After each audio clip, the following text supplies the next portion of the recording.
are in Italy. The riders start in France. They come to a brand new finish here at Prato Nervoso. It's a lovely day. There is a massive crowd.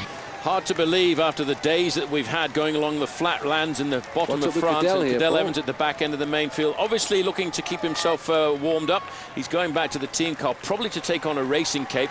Now, if the weather is going to be like this, Phil, it's going to be very cold over the summit of the climbs. Well, we go up to 9,000 feet and it's going to be very cold up there today. The only thing I can tell the riders is that it's quite nice on the other side, on the Italian side. And it's a shame if the cloud stays low, because I'll promise you this has to be visually one of the most beautiful stages you'll probably ever see. Absolutely. This is a little bit of an incident before the race has been started properly, and it seems to me as immediately before we started we're getting a wheel change there for Cadel Evans. He's obviously got a little bit of a problem with the back wheel, so he changes it. There's no panic at all because the flag, Phil, has not necessarily just been pulled in. Sebastian Lang has dropped back amongst his team cars. He's queuing up to get back into the race, but he looks okay. He may have had a flat tyre. I guess he had a flat tyre, Paul, but he's getting back into the race again. Sebastian Lang. Well, I'm not sure whether it was a flat tyre, Phil, because he was at the side of the road for quite a long time. I think he may well have been trying to adjust his machine as he makes his way through the peloton. For him, it's going to be a difficult day, I think, to defend his lead in the King of the Mountains jersey competition, because he's only got a 1-point advantage over his teammate Bernard Cole, who really seriously is a much better climber than him in the high front end of the main field. Because Lampre now have decided enough is enough, and they've come to put the tempo up here to try and toughen up the race a fraction, because obviously Damiano Cunego is thinking about the possibility of a victory here in Cuneo and the climb up to Prato Nervoso. Molines. This is the town on Queyras, and for the bunch, remember, we've already seen the leaders go through here. And that's interesting now that Lampre have put out the orders to lift the tempo. They don't want this big peloton to get over the top, quite clearly. Well, it's interesting the way different teams can assist at different teams for the wrong reasons sometimes. Cadel Evans doesn't need to use his team this afternoon now, Phil, because he's allowed that breakaway to go off the front end of the main field. And another team has decided to do the pacemaking at the front end of the pack because they have a different interest.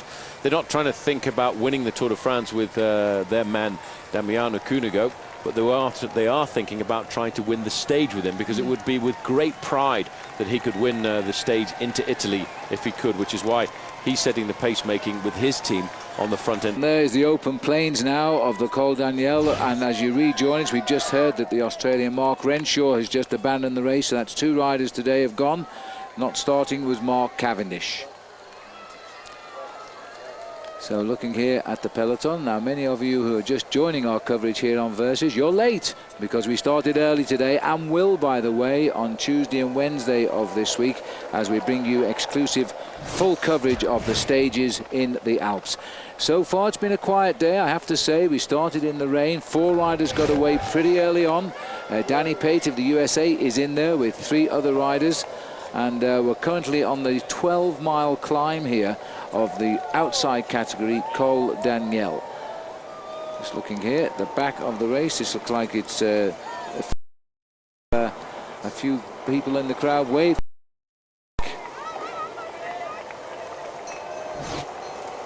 Looks like the flag of Slovenia continue to climb up the tops of the col as we climb gradually out of this valley. Helicopter levels the hills. It doesn't look quite as hard as it is, but they're still pushing up. 13:39, Paul. So a bit surprised that they're actually still gaining as they climb. Well, yes, especially when you see the fact that Team Lampre have come to the front and started setting a certain amount of tempo. We're on the slopes of only the first climb of the day, and we haven't yet even covered 60 kilometers of racing. It always looks easy when you're looking at it from on television. You think the guys at the front are just cruising along, but it's when you see the numbers of the riders who are starting to... They climb out of this valley now, and you can see these 4 at least are keeping themselves together. There's the accordionist about to welcome these riders into Italy as we go over the top, and then that long valley below. Igor Martinez, Simon Gerrans, Jose Luis Arrieta and Danny Pate. Pate I caught a glimpse of his face there. He's just got to hang on. He's nearly in the last kilometre. And look at this, number 91 here, Stein de Volder, the leader of Quick-Step. That is a big surprise. He was nurturing before the Tour de France. He's never looked like a dropped yet. Just in front of him, I think, is Robbie McEwen. That's what they're saying, but it looked like him. It is. That's McEwen there. He knows how to handle himself. He'll drop off. Look at the peloton racing away from these riders now. Still 78 miles. Long and a lonely day. Another sprinter cracked. Jimmy Casper here. To go on the board. They know now they've got to form what we call the autobus and get home safely together.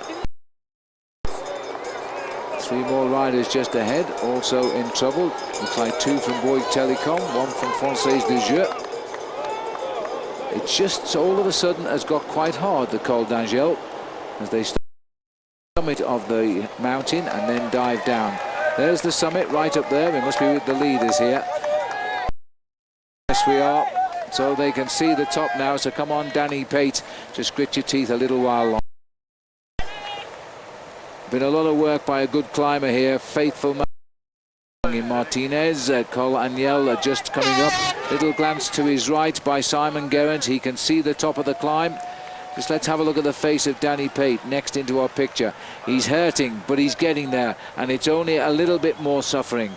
Well, then he doesn't have to worry too much, Phil, because once they've gone over the summit of the climb, there's a long descent off the top of the Col d'Agnel, because they go down from to 102 kilometers covered downhill to the feeding station. So that'll give a little bit of respite. There's the banner now indicating a meter left to go to the for a sight for the long descent. It is a long descent into the valley, and I think that's the reason that the main field honestly haven't turned to pedaling anger. Look at the time gap, 13 minutes. The nearest rider to the yellow 20 minutes behind, so there's no threats here. They are waiting for showdown on the climb to Prato Nervoso, that's for sure. Well, Danny Pate just sitting at the back of the group, taking on board his racing cape there. And as you can see over the last few moments, in fact, Danny Pate has not contributed. The rest of it has been pretty much even.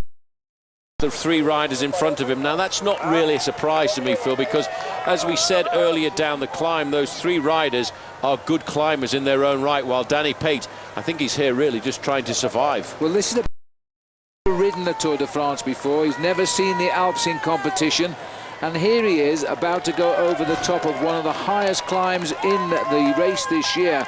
It stands at over 9,000 feet, and he's going up with the leaders. 15 minutes as well. Well, as you say, Phil, not necessarily one of the highest roads in the Tour de France this year, but almost one of the highest roads in. This is the 3rd highest mountain pass in Europe. As you can see, fortunately, I think for Danny Pate, he's picking up a little bit of the tailwind, so he should survive and go over the summit of this climb with the rest of the guys. And even if he did get dislodged by 5 or 10 seconds on the long 40-kilometer descent, I'm absolutely certain he'd make his way back to make contact. Poor Simon Gerrans also having a problem here, pulling on his descent. It's quite cold up here. You can see that by the spectators. To wrap up for the way down. These riders in these days in the mountains live in fear of catching cold on the way. They'll wrap up as warm as they can because they don't want a bout of bronchitis in 3 or 4 days. No, they certainly don't, and especially when, in fact, we're just getting news coming through, and I'm not surprised because Stein de Volder, apparently, Phil, has just abandoned the race. Now, he's a guy who we were expecting to see ride exceptionally well in the Tour de France this year, but obviously he just couldn't take the pace of this climb. He'll be very, very disappointed about that, in fact, Paul, because he did. But we saw him in the Tour of Switzerland, and he was also. So it really, I suppose, was to be expected. His form wasn't timed quite right. It wasn't right there, and just at the side of the road, you actually sent their manager, the managers and the soigneurs up to the top of the climb here, and this really is to pass up raincoats to the riders because they know there's the banner on the side of the road indicating Italia. So we're now in Italy, and we haven't quite reached the summit as Egoy Martinez Phil, and that's to get himself not only maximum points here, but maximum prize purses. He takes it ahead of Arietta, and then not surprisingly now it'll be no problem for Danny here. He'll just put his jacket on. over the cot, so it's Martinez, Arrieta, Simon Gerrans of Australia goes over in third, and Danny Pate of the USA and Garmin Chipotle, he's over in fourth. And a big wait now for the next King of the Mountains points. Look at the valley now. This is quite a dangerous descent. It starts very steeply and twists. We're in Italy now as the race starts to wind its way down to the valley. If our camera just panned left, you would see an absolutely stunning sight. Well, it looks like Jose Luis Arrieta wants to go back to the team car, because I think he too now wants to take on board. And the problem is, Phil, at the top of this climb here, because of the altitude, we're looking at around about 9 degrees Celsius. So the chill factor on a descent of 40 kilometers can really chill you right to the very heart of your core. Well, this is Alexander Kudzinski, the Czech Republic rider rather, on Liquigas. He's also slipping away. As riders now just keep the tempo. Sebastian Langeveld is the Rabobank rider in the orange there. Stefan Auger is the red rider in the Cofidis colours. All the Autobus, which will gather strength around each other and just keep a tempo to race to the finish, to stop being the time they get to the top of Prato Navoso.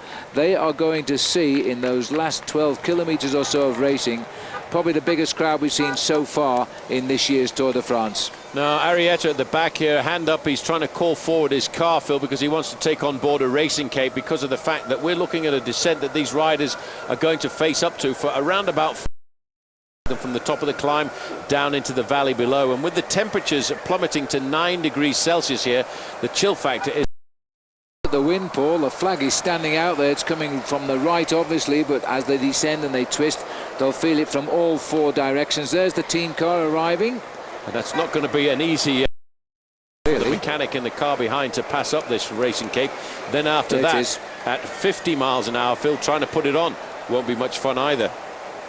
No, they are professionals. I always say, do not try this, you youngsters riding your bikes in any roads, not just the mountains of France. It's a very dangerous thing to do. Suffering there was Philippe Gilbert, and just a little bit behind him, and that's a little bit of a surprise to me, Alexander Bocharov at the back end of the group. There's been some strange boys dropping off first today, Paul, not least Stein de Volder, of course, who's now packed himself his bag and he's heading home. Koyo, he was in a break, he's now at the back, 33. There's a lot of riders now suffering, Phil. They'll be just hanging on, but just to check this descent out here.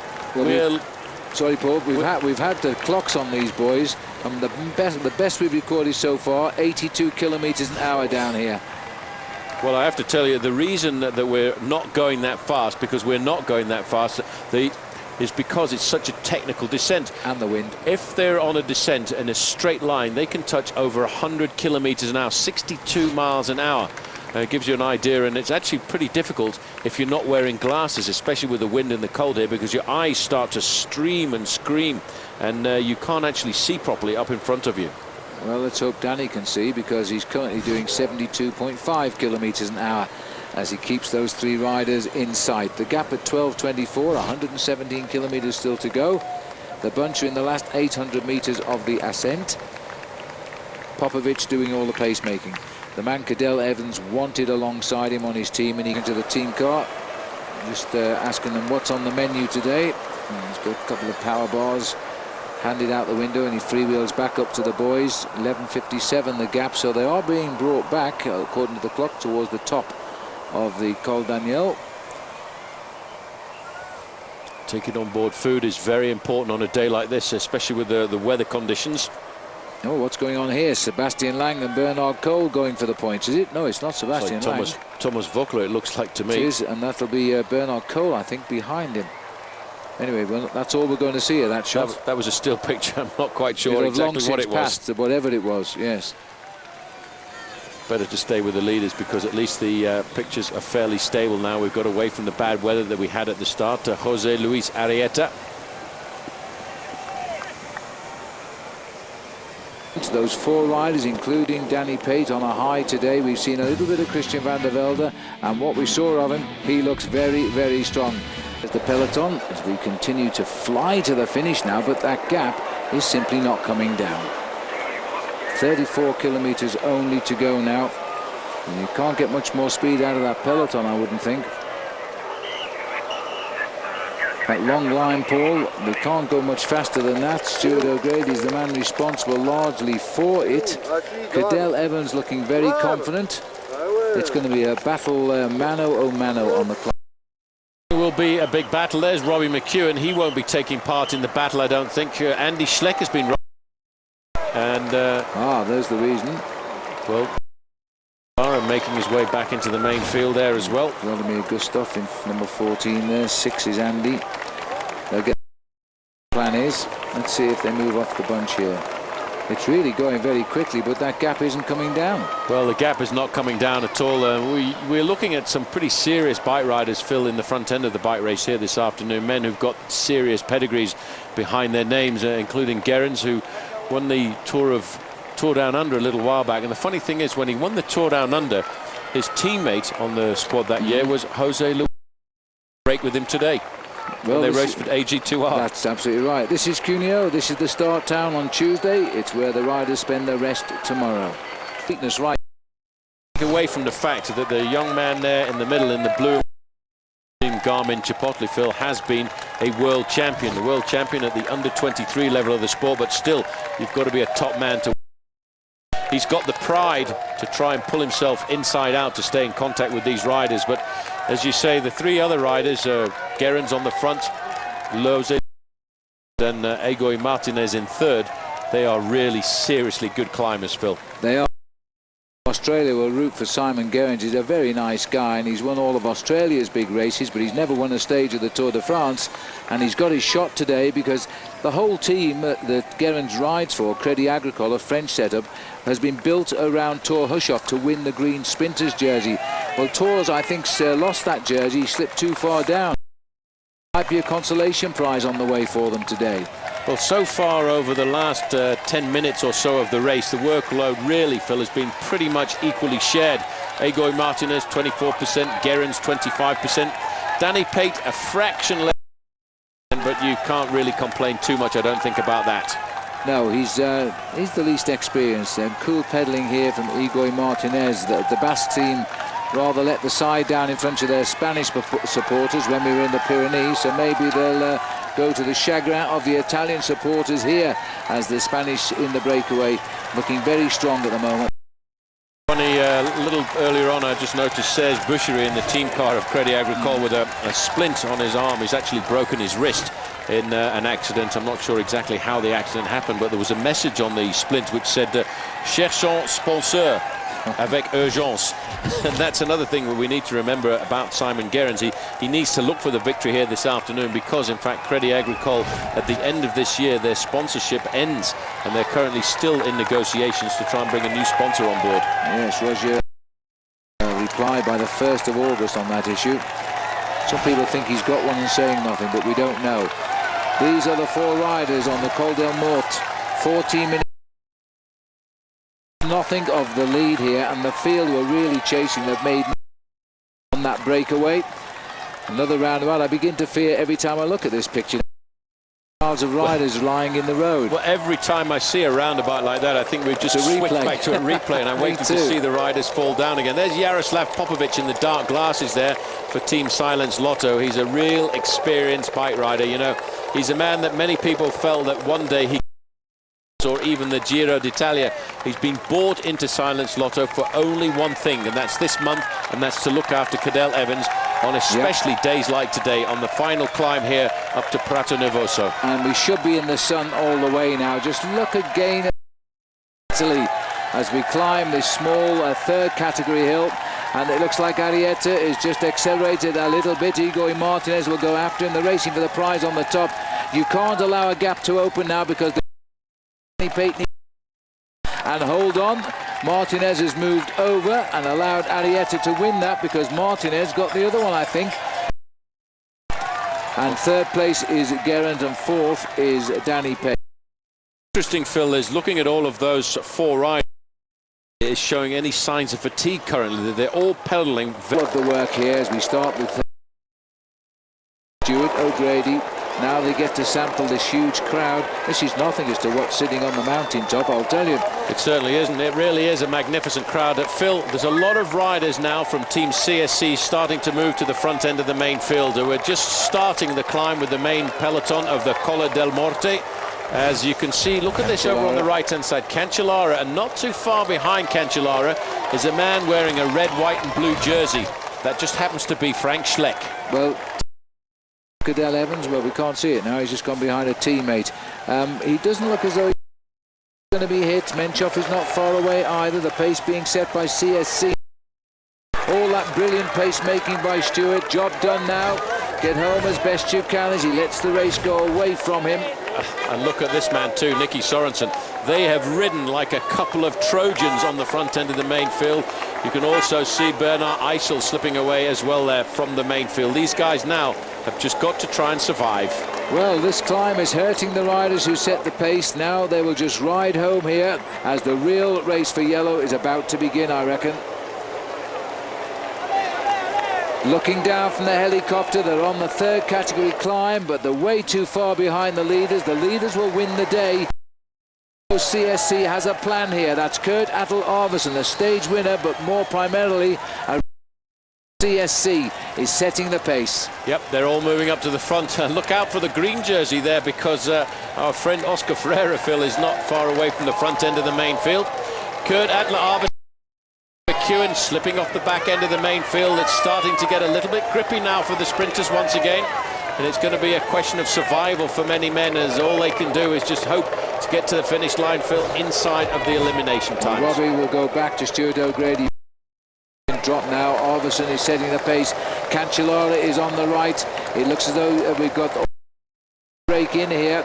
They've got two potential Tour winners and they know it. They've got Carlos Sastre and Frank Schleck, and they're going to hurt Cadel Evans at every opportunity. The thing is, Paul, Cadel is ready and expects this to happen.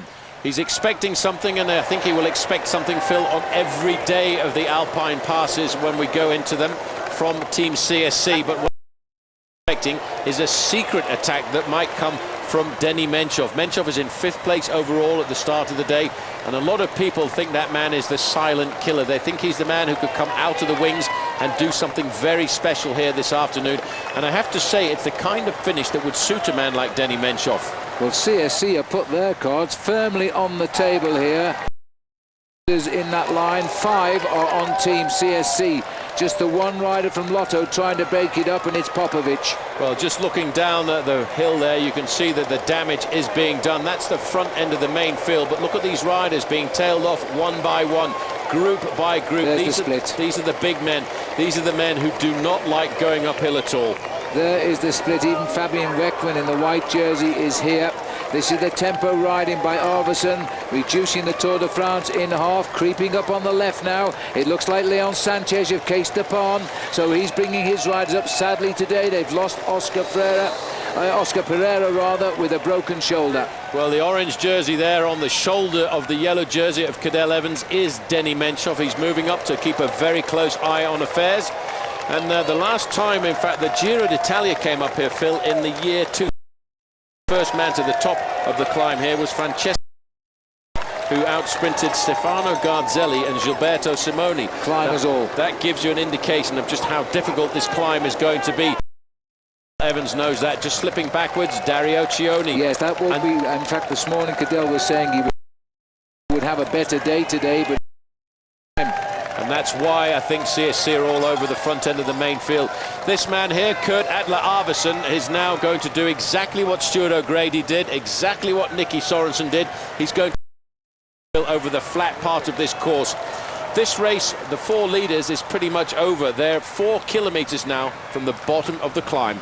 12:45 at the top of the Mort. Now these boys are going to see 15 kilometers to go here, and they're going to head towards the start. 2.5 kilometers for them. We'll take a break, I'm afraid. We've got to do that as we look out across the mountain. But once they get up to the last half of the climb, it really cranks itself up to around about 8.5%. Danny Pate dives to the wheel of Igor Martinez.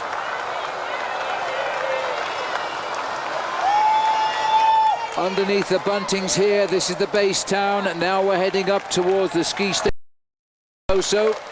And the sun is out, and it looks like it's going to be a clear climb for the 4 leaders who go onto the slopes with a lead of just 12 minutes. We're going to say the sun is out, the sky is blue, and we're about to have a pretty impressive charge of the Light Brigade up the climb here. There is the start of the climb, 11.4 kilometers to the summit. The four leaders are still holding on to an 11-minute and 20-second advantage, and we're right at the start of the final climb of the day. But which man is the freshest of this leading group of four? Only one man. It's a shame, really, Phil, after a four-man breakaway like this, that only one man can actually win the stage. Always the old scenario, two Spanish riders, an Australian and an American, and the whole of Team CSC not trying to catch them, but trying to break Cadel Evans. Let's look drive this race. There's where we're going now, and we've been over the climb of the Col Añel, down to the valley below, without, sadly, Oscar Pereiro, over the Col del Mort. Climb of the day to the finish in the Prató Navarro. 46 is the gap right now. That's Arrieta. Looking at these four riders, Paul, they might wait a little bit because it's 6 miles still to climb, or nearly 10 kilometers, but it gets harder as we get higher. Well, just looking at the riders, Phil, I was thinking, I wonder which one is going to make the move first, while behind, this is a massive battle here. Cancellara, Jens Voigt, Gustav, a little bit further back, Andy Schleck. So I think Andy Schleck sacrificing him here this afternoon. There is Carlos Sastre. A little bit further back in the middle of the riders there in the red, white and blue is Frank Schleck. Cadel Evans looks pretty comfortable. This is an unbelievable team. They've been phenomenal, and I want a lot of Voigt. His lip for many. A guy, he likes to attack in a bike race. He wants to go off the front. He's had to be patient. He's waited 15 days. I think I've never ever seen him, Jens Voigt. We saw him ride like this. Seeing it again here on the first day of 3 in the Alps, broken by a He's been on the floor today, Jens, as well, so he must be pretty sore too. These are the four riders again showing now. Danny Pate is dodging back wheels here, so maybe he's feeling a little bit tired right now. He's got to hang on. The pressure is on. Just to go. We are looking at the four riders in the leading break. 10 minutes 13 the gap. Danny Pate, I think, is tired. He's following the wheels and he's not contributing to the pace, or he may be just being. I think, for my money, Martinez is the man to beat. He's the strongest rider. His accelerations when he comes to the front end of that group are a little bit nerve-wracking, I think, for the other riders. And with the best acceleration on the climb in that leading group of four riders has to be Simon Gerrans. Thank you very much, and I'll see you guys tonight. Now it's up to big Jens Voigt, the German tank. And he drives, but they're losing men, and they've lost Cancellara. Look at the Jens Voigt here, he just digs in there. As he's been on the floor today, how much longer can he go? As he's being chased up by Vladimir. Oh, there's been a problem here too. And the riders, it's Lopez Garcia, Lopez Garcia, so it's nothing special there, they've lost him.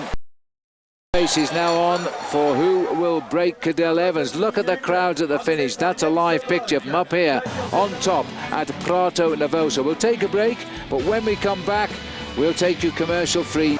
To go, Martinez has just launched an attack and they got rid of Arrieta, but trying to catch him up is Danny Pate. He was with him and he's back with him. He's just come back onto him again now, and this could be good news because surprisingly Gerrans there. I don't think that Jose Luis Arrieta is going to get back. He did seem to take it hard. All the attacking riding came from Igor Martinez. Now the question is, Paul, Simon Gerrans is going to have to kick back. I think Arrieta has gone here, but it looks on this occasion Simon will climb back up to the two pacemakers. Climbing back up, I think he's clawing his way back up to these two men at the front of the race. I'm impressed with Danny Pate. You know, a little earlier we were talking about Danny Pape, Phil, and we mentioned that he'd been a former world champion at the under-23 level of the sport.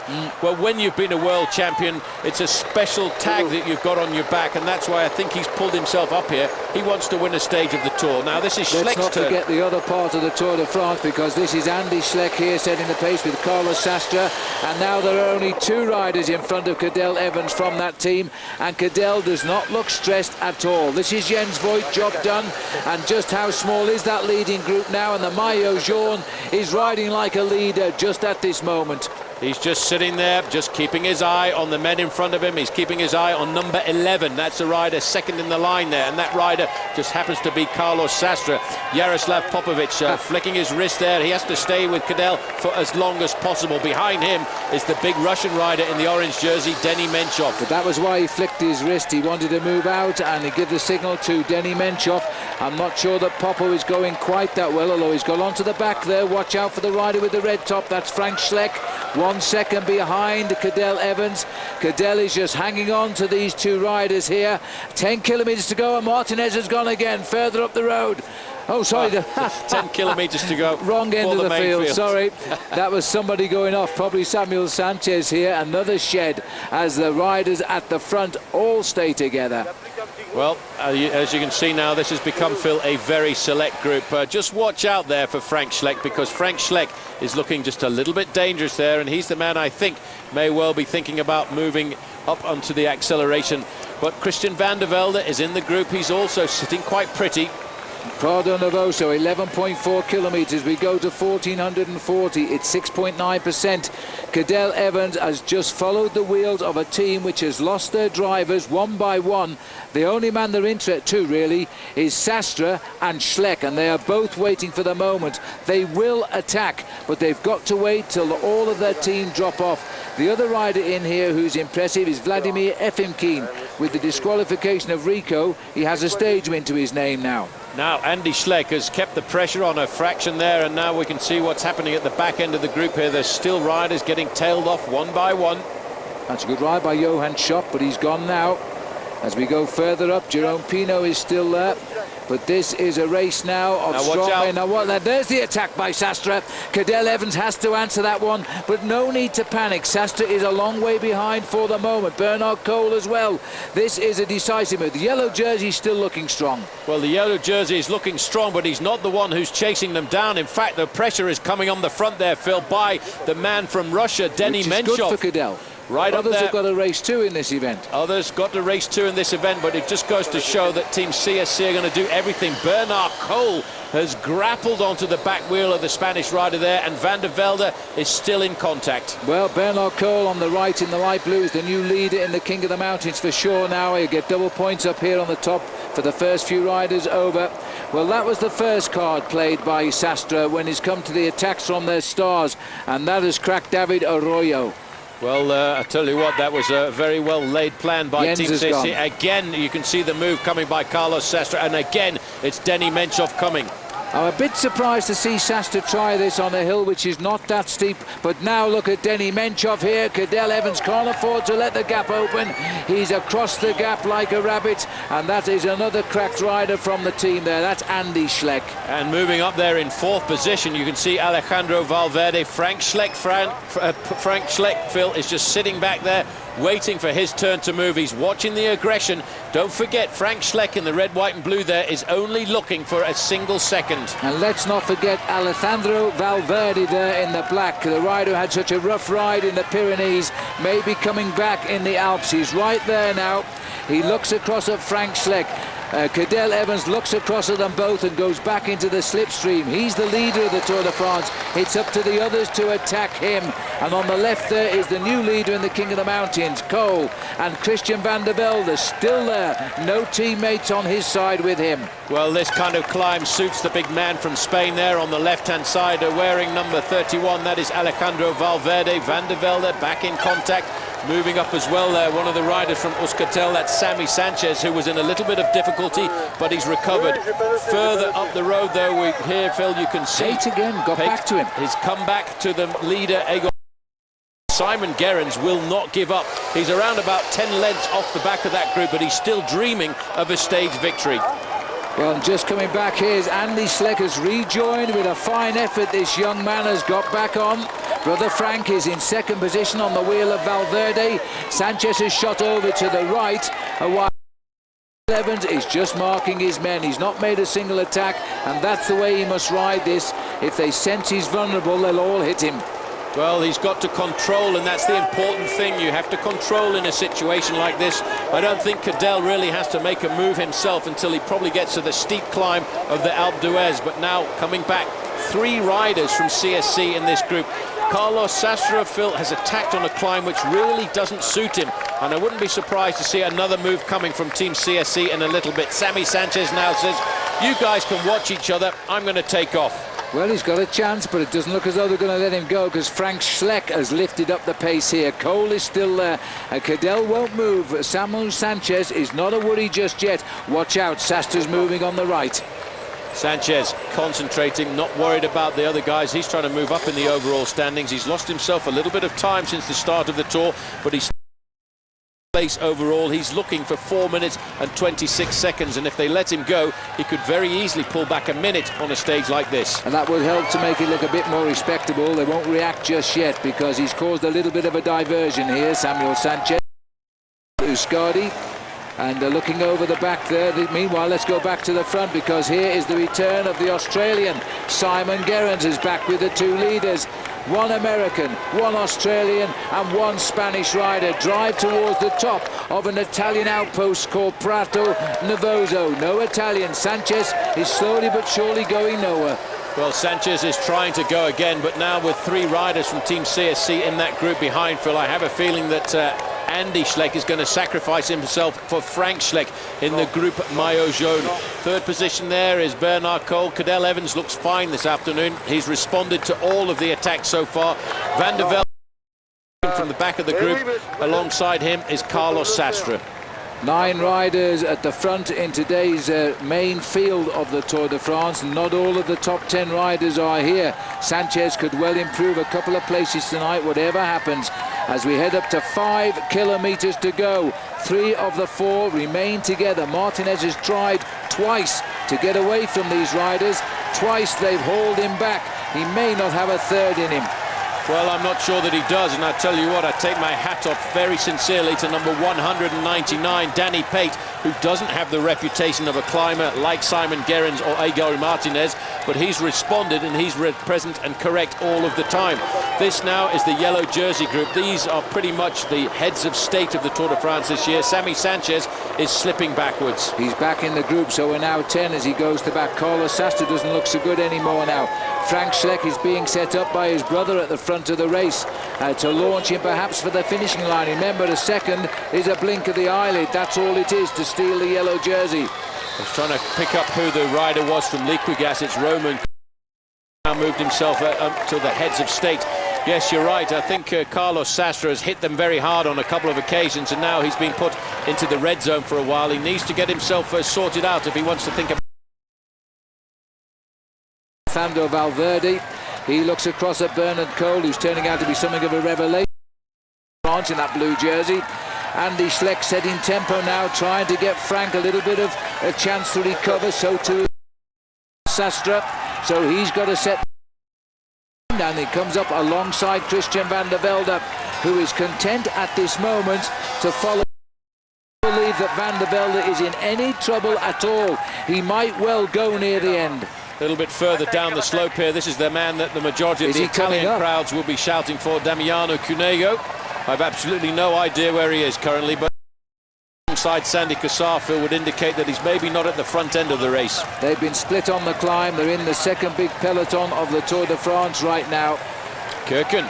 Yes, and he's losing ground. This is not good for Kim Kirken. He started the day 7th overall. The former yellow jersey is under pressure at the back.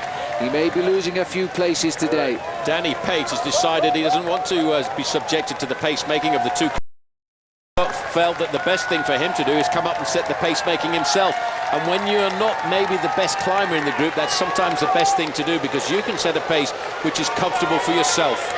Well, one thing for sure, Alaphilippe problems of the Pyrenees. He's back in the race in the Alps here. I'm not sure he can make up time lost, but he can take stages. Look at the face of young Frank. He's just riding till he drops. Well, he's setting a massive big tempo for Team CSC. They really are a phenomenal team. I'm a bit concerned, Phil, about Carlos Sastre sitting second from the back of that group, because despite the two magical attacks he put in, he now seems to be in a little bit of difficulty. 3 riders at 4 kilometers to go. Martinez, Danny Pate and Simon Gerrans, and still you cannot really pick a winner. The Groupe Maillot Jaune have halved the deficit, 7:30. They won't get them, though. At 4 kilometers to go, they won't be that far behind them, though, because the infighting is taking place. Still at the front is Andy. He can't go on much longer. And at second wheel is Valverde, then Bernard Cole, and then Kreuziger, Frank Schleck, Cadel Evans, Menchov, Sastre. They're all still there. And the one man you forgot to mention, of course, Christian van der Velde, looking very comfortable. I think this is the kind of climb that suits Christian van der Velde here this afternoon. Evans on his own, but there's only one team that's got a multiple number of riders in there, and that's Team CSC. Van der Velde, 191 at the back, still pedaling very supplely and keeping himself in contact with the yellow jersey. I think when you're a guy like Christian van der Velde, you've got to pick a rider to try and follow. I'm amazed at how well Van der Velde is riding in the Tour de France this year, Phil. He really has become the revelation for the United States. If he runs out of these Alps with a very close time loss to the leader, he can win in the time trial. He's very, very quick. Up front there, the 3 riders, I think, have tried their attacks and haven't. There's nobody else in this race. Absolutely, one of those riders in the yellow jersey group, which has created this afternoon the first serious selection. But let's not forget, after this stage today, Phil, there's a rest day, and then there's 2 more vicious days in the Alps, and this race can turn upside down on any one of those occasions. The 3 leaders, look at Danny Pate here. Well, he's strong. He is extremely strong. He's riding well, and he's riding sensibly. He's waiting for the moves, he's waiting for the accelerations, and he decided, he looked at Simon Gerrans and said, well, I'm going to have a go myself and see if I can get rid of the Aussie, but he can't. He lifts the pace. He's forced Simon Gerrans to get out of the saddle and close the gap, and he's just checked on him. And sometimes, if you're feeling strong, you let the rider think he's getting on, you kick again. Martinez has got... 42nd, and yes, and he wasn't looking either, was he, Danny Pate? That wasn't an expense. That could have been an expensive move, but Pate has a lot of strength in these legs. He's going after Martinez. I don't know why he keeps on checking on Gerrans. Gerrans is a fighter. This man knows how to suffer, and he's trying to go back. Meanwhile, our other Tour de France is on the lower slopes, and Andy Schleck is pushing on as he tries to go clear now. Well, Andy Schleck has taken off there because he's seen a little move going clear there, and I think Denny Menchov... he's gone down. What did he hit there? He just slipped on the road. Menchov was making his big move of the day, Phil, and he went down and his chain is off.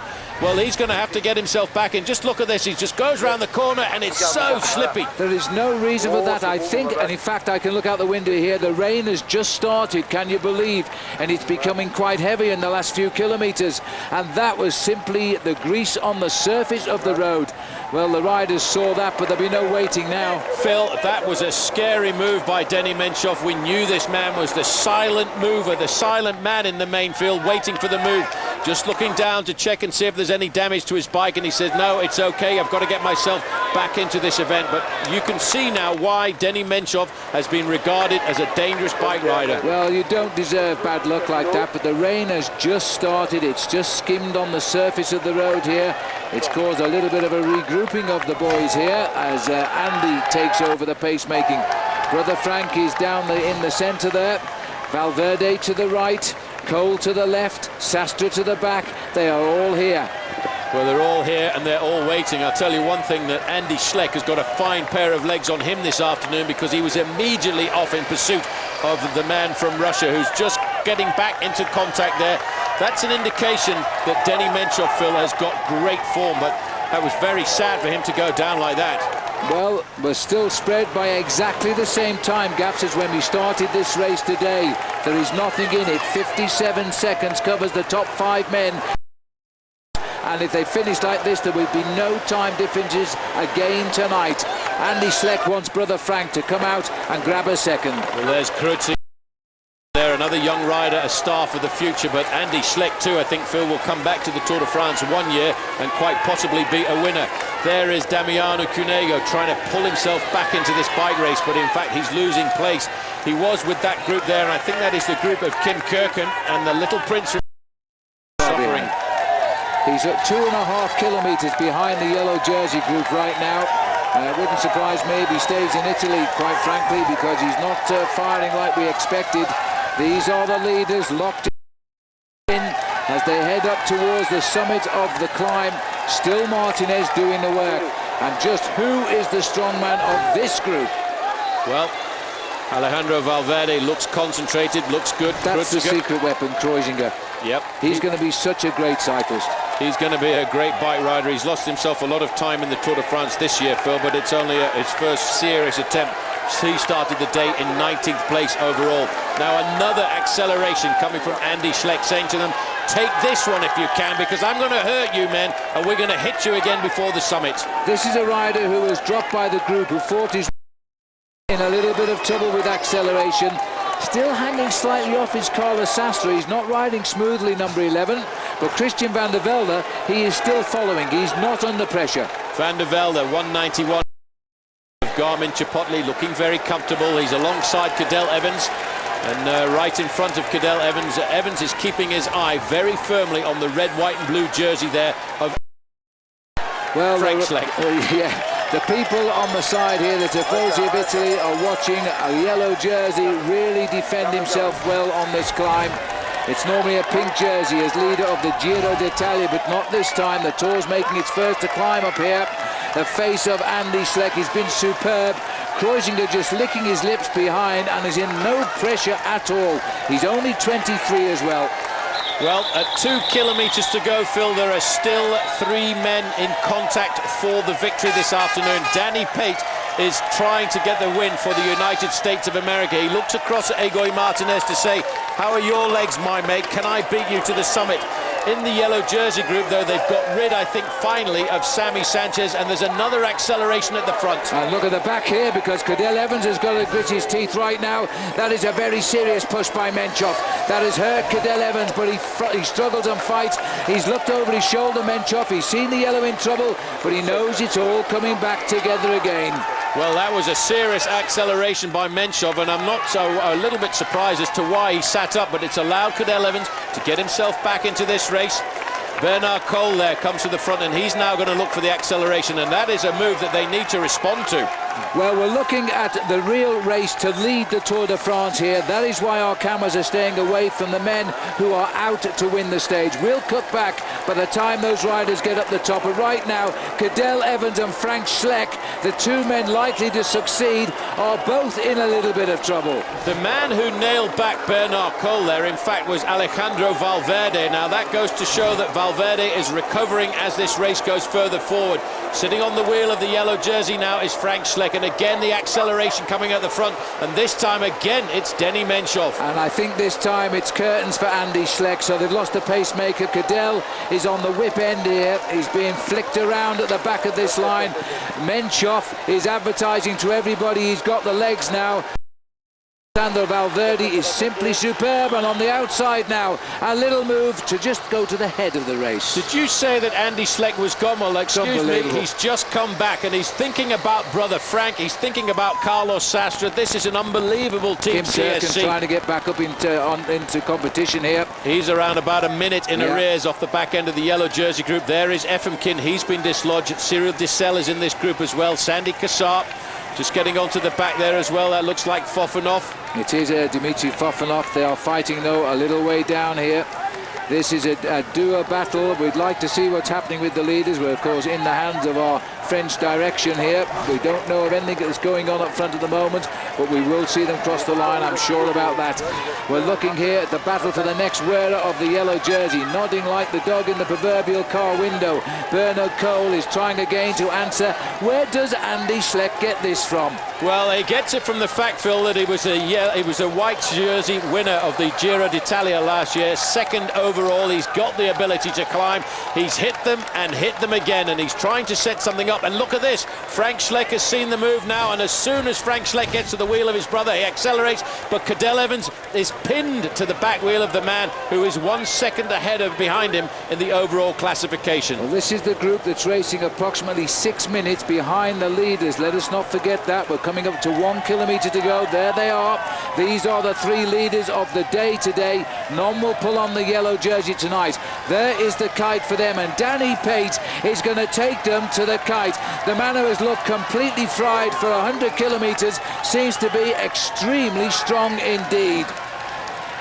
We are looking now further down the slopes, and this is another attack by Sastre. Carlos Sastre is looking for the climb this afternoon. He's just about to get joined there, Phil, by Denny Menchov, covered as well by Bernard Cole. This man wants to win the Tour de France this year. He's put everything into the bank to try and win if he can. Finally, Andy Schleck goes to the back of the group, and they're having to put Cadel Evans onto the front. Evans is now in the defensive. That's it, and he won't chase Valverde because Valverde's lost time. Now Cadel is looking for wheels. He's seen Frank Schleck go. He's got to chase Frank. 1 second splits them. Cadel Evans gets... Look at the face here on Denny Menchov. He's trying to ride himself back into a top 3 position at the end of the day. Carlos Sastre is the man that set it up, but I tell you what, CSC are all over this race. Roman Kreuziger is the man now setting the pace ahead of Frank Schleck, and Cadel Evans is just pulling himself back into this. They have thrown everything at him this afternoon. This has been a very tough time. There's a 1 second gap there right now. My opinion is Cadel should lose this yellow jersey and give it to Frank Schleck and live to fight another day. We've now seen Menchov is right into the red zone as well as he gets up behind Sastre. Sastre, he's the odd man out of the favourites. He needs some time gain now to start the long journey back. He can't ride the last time trial. Well, Cadel Evans now is pretty much on the defensive, and again Christian Vande Velde says, I'm going to go now. A lot of you can follow me if you can. Well, there's some of the crowd up here on the finishing line as the 3 leaders head up towards the finish. No decision. Danny Pate of Garmin-Chipotle zigzagging across the road. Here comes the chase behind again. Menchov, Cole, Sastre, watch out. Valverde is creeping up. We've split it 4 and 4 here at the moment, and Christian Vande Velde might be the saviour of Cadel Evans today. He may well be. I think if you remember back to the climb up to Hautacam, he was the saviour of Cadel Evans on that occasion too. Bernard Cole now comes out nodding that head of his in that strange gangly style to lift the pace once more. He's looking to improve place overall at the start of the day, and he's not really looking for very much on Christian Vande Velde. They come up, they're about 1.5 kilometres behind the leaders of the race on the road today. That's how much they've closed up on what has become a totally personal battle between 6 or 7 men. The face of Sastre here. Every one of these riders today have dug into depths I doubt they ever knew they had. Well, I tell you what, Phil, this is announcing that the next 2 days in the Alps are going to be very scary for the top 10 riders in the overall classification. Carlos Sastre has given his everything this afternoon, but we are not surprised to see the man in orange there, Denny Menchov, the Russian rider wearing 131. Cadel Evans finding some help here and assistance at the finish. Danny Pate's broken, but look at the speed of Simon Gerrans. The Australian has left them all. They should have dropped him, because this is going to give Australia a terrific stage winners. Chased home by Martinez. A win for Simon Gerrans after 4 Tours de France. He snatches the first ever victory, and that is absolutely delightful from the man from Mansfield in the state of Victoria. And a terrific result for Danny Pate. An all-day breakaway, and the USA rider gets 3rd. Well, that was a brilliant performance by Simon Gerrans. After all, Phil, he was dropped at the start of the day, climbed his way back into the leading group of 3 and came up with the sprint. Now it looks to me as if Cadel Evans has been on the ground here this afternoon, because you can see a little bit of dirt on his elbows. There is Christian Vande Velde just trying and fighting to stay in contact. They're getting some assistance here finally from a pacemaking that's been done by Sammy Sanchez. Well, they've thrown everything at one another, and they're almost neutralised here. Sammy Sanchez is trying to get up to them and help them out. Bernard Cole, Denny Menchov, Sastre and Valverde. None of them will affect the race destination tonight, but they're closing the gaps on Evans. He will note that. 46 seconds, that's all he requires at the end of today, and he's got with him the man who is just classification, Denny Menchov. I'm not surprised to see now a little bit of backing off there by Andy Schleck. He's done a great job. Christian Van der Velde still in contact here. First, second and third in the overall classification at the start of the day. But now it's Roman Kreuziger who's setting the pacemaking there for Cadel Evans, still in the yellow jersey. Riders at 1 kilometre to go now. The race is on to see who will be the next wearer of the maillot jaune. Carlos Sastre has to take time in the Alps. He has to, and Valverde has to take lots of time. But he wanted to do well. He wanted to prove a point today. He's the Spanish champion. Alejandro Valverde will ride himself possibly back into the top 10 at the end of the Tour de France stage this afternoon, and he's got with him Denis Menchov. Phil, this is a great battle here, and there is the yellow jersey trying to keep it on his shoulders, and I'm looking at my clock here. He's already lost himself under the red kite, Phil, 33 seconds. So he's only just holding on to the yellow jersey ahead of Bernard Cole. Well, my opinion, it'd be better if Cole took it away from him and took off a little bit of the pressure here, because the men that he really fears, I think, are around him, with the exception of Menchov, who is gaining time. And there goes Cole again, and this could be for the yellow jersey. Well, Cole knows this, Phil. He knows he is so close to the yellow jersey here this afternoon. He's looking for 46 seconds. That's all he wants.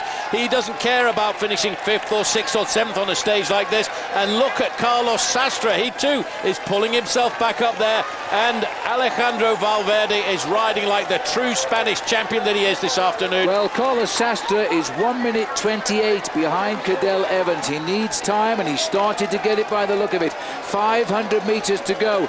Cole surely must realise now he could be a yellow jersey wearing the Tour de France. That has never happened to him before. Don't worry about the time count, because that is the time on Simon Gerrans, who's been home for 3 minutes. Cole, Sastre, Valverde's tracking a little bit.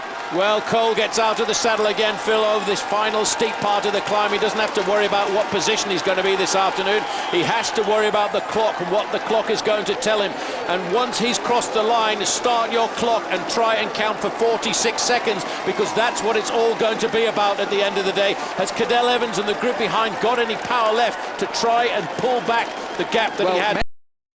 In serious trouble here, and might go back to the Cadel Evans group, because Bernard Cole, who's threatened to do something, he is most certainly now the new leader of the King of the Mountains, and the clock may also make him the new leader of the Tour de France. He's going all the way to the line. It is a case of every second counts, and Sastre is also gaining time. This race today has not opened up. It is completely closed down. We are still talking about a matter of seconds. And now 44 will do. 49 it's going to have to be. There is Alejandro Valverde going in. Look at the clock at the bottom there. It's 4 minutes and 13 seconds. Cadel Evans has to cross the line, Phil, inside of 4 minutes and 49 seconds if he's going to keep the yellow jersey. Well, here is Menchov. He's been tailed off as well on the run-up towards the finish. Cadel Evans now in the yellow jersey is battling to keep that yellow jersey on his shoulders. Schleck has gone. Van der Velde is gone. Well, if it's not going to be Cole, it'll be Schleck, because there's a second gap here. As we come up now, 37 seconds has gone by. Frank Schleck is in, and it looks to me as though he's got about 4 to 5 seconds. 43, 44, 45, 46. Cadel Evans is going to keep yellow or lose it to Frank Schleck. He's going to lose it by a fraction, and I have a feeling, Phil, that it's going to be Bernard Cole who will be in the jersey this afternoon. It'll be close. Well, it'll be very close, but I'll tell you what, I reckon there's 4 seconds separates the top 3 riders in the Tour de France tonight. But this man, forget it. Simon Gerrans, one of the nicest guys in the sport, is now a stage winner in a Tour de France. And Australia won't believe it. They'll be so delighted. Well, it's going to be a bitter-sweet message, I think, for Australia, because I have a feeling that the yellow jersey will have been taken off the shoulders of Cadel Evans at the end of the day, and Kim Kirken has recovered a fraction over the last few kilometres. He crosses the line there at around about 5.5 minutes. Well, it is going to be so interesting to see tonight. I thought that by my watch the jersey will pass to Frank Schleck by maybe a second, but it's so close. I think if we go for 4 across the top 3, we won't be far away. Simon Gerrans, only the 8th Australian cyclist ever to win a stage of the Tour de France. And he's absolutely delighted there. And that's Roger Leger, his manager, who always had faith in him. Big result for Roger too. There's the result for you, brought to you by Honda ATV. Simon Gerrans wins at 3 seconds. Igor Martinez at 10. Danny Pate, absolutely brilliant result for Danny Pate. That'll give Garmin Chipotle a huge boost. Jose Luis Arrieta dropped by 55 seconds. Bernard Cole, the new King of the Mountains man, at 4 minutes 3. He brought over the battle players. Carlos Sastre at 6:4:03. Menchov got dropped actually on that little last climb, 4:23. Schleck at 4:41. Van der Velde right in there at 4:43. Where's Cadel Evans? That's the thing. Cadel Evans 13 to 4:50. That will cause a change of yellow jersey, probably to Frank Schleck. Roman Kreuziger, the man who can win this race, maybe even next year. 11th, 4:46 for him. Further down, still the fighters come. Stefan Gruber, the oldest man in the race, 18th, riding superbly. Simon Gerrans, he was spotted when he was 15 years of age by another famous Australian cyclist, Phil Anderson, who took him under his arm and said, you can ride well one day in the big races in the world. Now he wins a stage of the Tour de France. Let's have a look now at the Michelob Ultra overall standing. Schleck leads. Look at these time gaps. 7 seconds over Bernard Cole, 8 over Cadel Evans, 38 over Menchov, and 39 over Van der Velde. The top 5 have just closed up. In fact, the top 6 now, the top 5 are 57. Now the top 6 are split by 49 as Sastre comes in 6th. That is dangerous to see Carlos Sastre popping in like that. Vladimir Efimkin held his place in the top 10, but watch out for Alejandro Valverde, Phil, because he's climbing himself slowly back into this bike race in 9th, and Sammy Sanchez with a great performance today is 10th. Still a bit of work to do though. Vincenzo Nibali is in 12th. I think he keeps his white jersey on that performance. Valjevec is 13th. Kreuzinger's closing in on Nibali here for that race for white. And Damiano Koenigan 15th despite all, but 7 minutes 43 seconds back there. Any more? No, back out to the podium, because this is the new leader of the King of the Mountains now, and he is riding well. Bernard Cole could be the secret weapon for success in this year's Tour, in yellow, but he gets polka dot for the moment. Well, he's lying now, Phil, in only 2nd position, 7 seconds off the lead of Frank Schleck, and he was looking like a real scary climber, which is why I think he's been dubbed the King of the Mountains here this afternoon. Got his points out there, got his points in the Pyrenees, and he, I think, will be a very difficult man to wrest that jersey away from. Race in the Alps from Italy on arguably the hardest day in 60 years of this great event. We climb the Col de Lombard, 7,700 feet. We then descend only to climb up a further 9,300 feet when we climb the Col de la Bonnette. And at the end of the day, we will finish in the town of Jauziers, the smallest town on the race route this year. The crowd is ready. This is the start, which happened moments ago.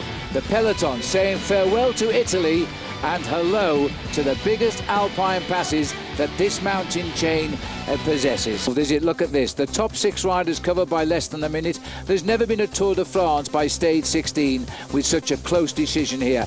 All 6 likely to be the next leader of this Tour today.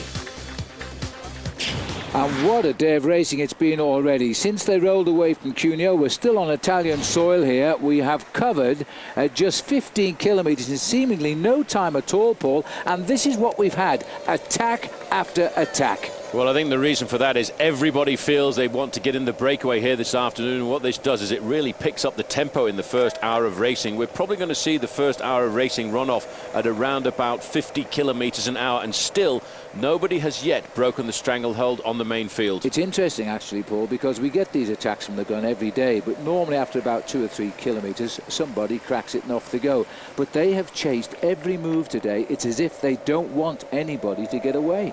No, I think they realise today is a day of great champions, and that's why I think they're nailing back these breakaways all of the time. And you know, sometimes you can look at a race like this for almost an hour before the breakaway actually does succeed. And some big names have tried to get clear this morning. David Miller from Garmin Chipotle, he was looking for the breakaway. Yeah. The experienced statesman from Team Columbia, George Hincapie, he went straight out of the front. Really is remarkable. Well, let me remind you of the 153 riders, one of the smallest numbers ever at this stage of the race, have left the race. So 7 of the 20 teams are still riding intact with 6 days of racing to go to Paris. That is very, very unusual. through the town of Chavaska at the moment, 138 kilometres covered, and a terrific attacking riding today coming from every direction as the riders now speed on towards the first object of the day, the Col de la Lombard. We'll take an early break because we want to give you plenty of coverage out on the road. And actually, Phil, there were a number of riders out looking at this part of the route yesterday, and this is a great little road, a small, narrow road, ideal for attacks. That's absolutely right. This is a very good road. It's not flat. It goes up and down, it ducks and dives, it twists and turns, it goes through attractive Italian villages at the foothills of the Alps before they climb over the Col de l'Arche, which they won't do because they turn left, and the Col de l'Arche will bring you back into France. But these riders will turn left for a much, much steeper climb, the Col de la Lombard, a climb which has never before been used in the Tour de France. Well, these guys may well have got the advantage here, but somebody's seen the nature of this movement that's coming across, and it's a rider, looks like a quick-step man, halfway across the gap. The second rider in the group there is David Lulé, and I'm really surprised with myself here, Phil. I should have recognised this guy very early on in the Tour when he was in a breakaway on one of the stages in Brittany, because he just happens to be the son of one of my former teammates, Gilbert Lulé, who actually wore the polka dot jersey in the Tour de France back in 1978. And he's a Breton, right? Correct. So as we look down on the field there, let me remind you, come on board and join our Saab Watch and Win sweepstakes. Don't forget, versus.com/fly to the finish every day.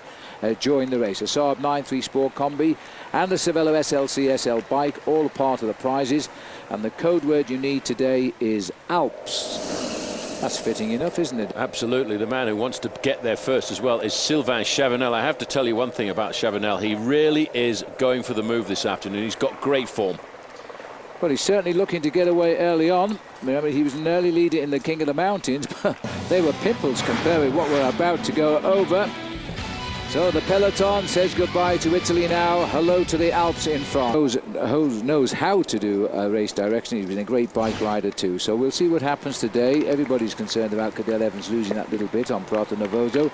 But these climbs are much harder than what we've seen so far. Now, it's a very interesting developing now in the race. We've got 5 riders clear, a bunch of 24 riders, including Oscar Freire, and then the peloton. It's split now. Well, I think finally, Phil, after the big pace we've had since the start, the breakaway is being given its freedom. However, this is actually quite a dangerous situation because, yes, we've got these 5 riders at the front who you've just mentioned, but in between, at about 25 seconds, there's a group of 24 riders. There's a lot of riders in there for Team Columbia. There's also a number of riders in there for Team CSC. So the race strategy is starting to unfold, and the teams who want to attack on the big climbs later on are placing their riders ahead of them on the road. Well, first of all, let me give you the 5 escapers. Christophe Lemaivel of Crédit Agricole, Sebastian Rosler of Quick-Step, Stefan Schumacher of Gerolsteiner, Thomas Voigtler of Bouygues Telecom, and Samuel Dumoulin. They've got clear. In the chasing group of 24 so far, we know that Danny Pate has made the split from Garmin Chipotle. Oscar Freire, the green jersey, is there, and the youngest rider in the race, John Lee Augustin, and also Kurt Attel Alverson. You can see the break from the chase here. They're a minute 30, the spread between the original break and the peloton right now. So this is now taking quite an interesting shape as we head up towards the first climb of the day, which we will get hit at just about 53 kilometers. The sky now, because the peloton has just swung onto the road here. They'll see the sign, 23.5 kilometers of climbing. They are on the Col de la Lombard. And as we go up to the leaders, already Samuel Dumoulin has just been unhitched in the first kilometer or so of the climb. The 5 leaders have built themselves a lead of nearly 4.5 minutes, and that was before Dumoulin was shed by those leaders. He was struggling from the minute the slope started. You can hear the crowd cheering down there. This is Nicky Sorensen. CSC have got complete control of the head of this race right now. A few anxious faces down there.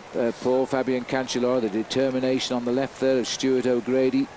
It's going to be some interesting combinations. One thing that we won't spoil today is the scenery. This is going to surpass anything we've seen so far. This is because this is a national park at the top here, and it's a national park on both sides of the border. On this side is the national park of the Alpes Maritimes, and on the other side is a national park of the French part of the world, and it's called the Mécantour Park.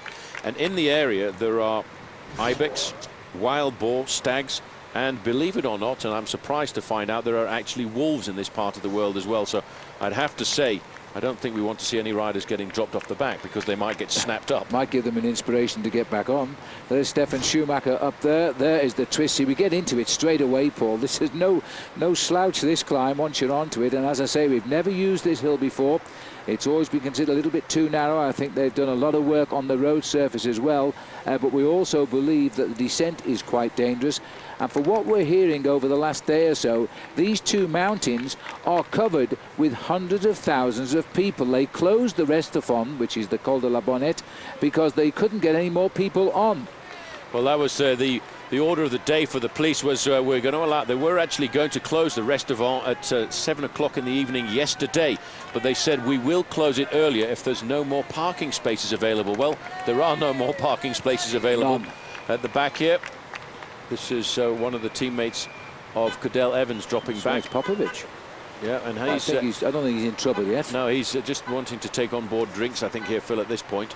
And he realizes this is a good move for Cadel Evans to have a teammate up in front.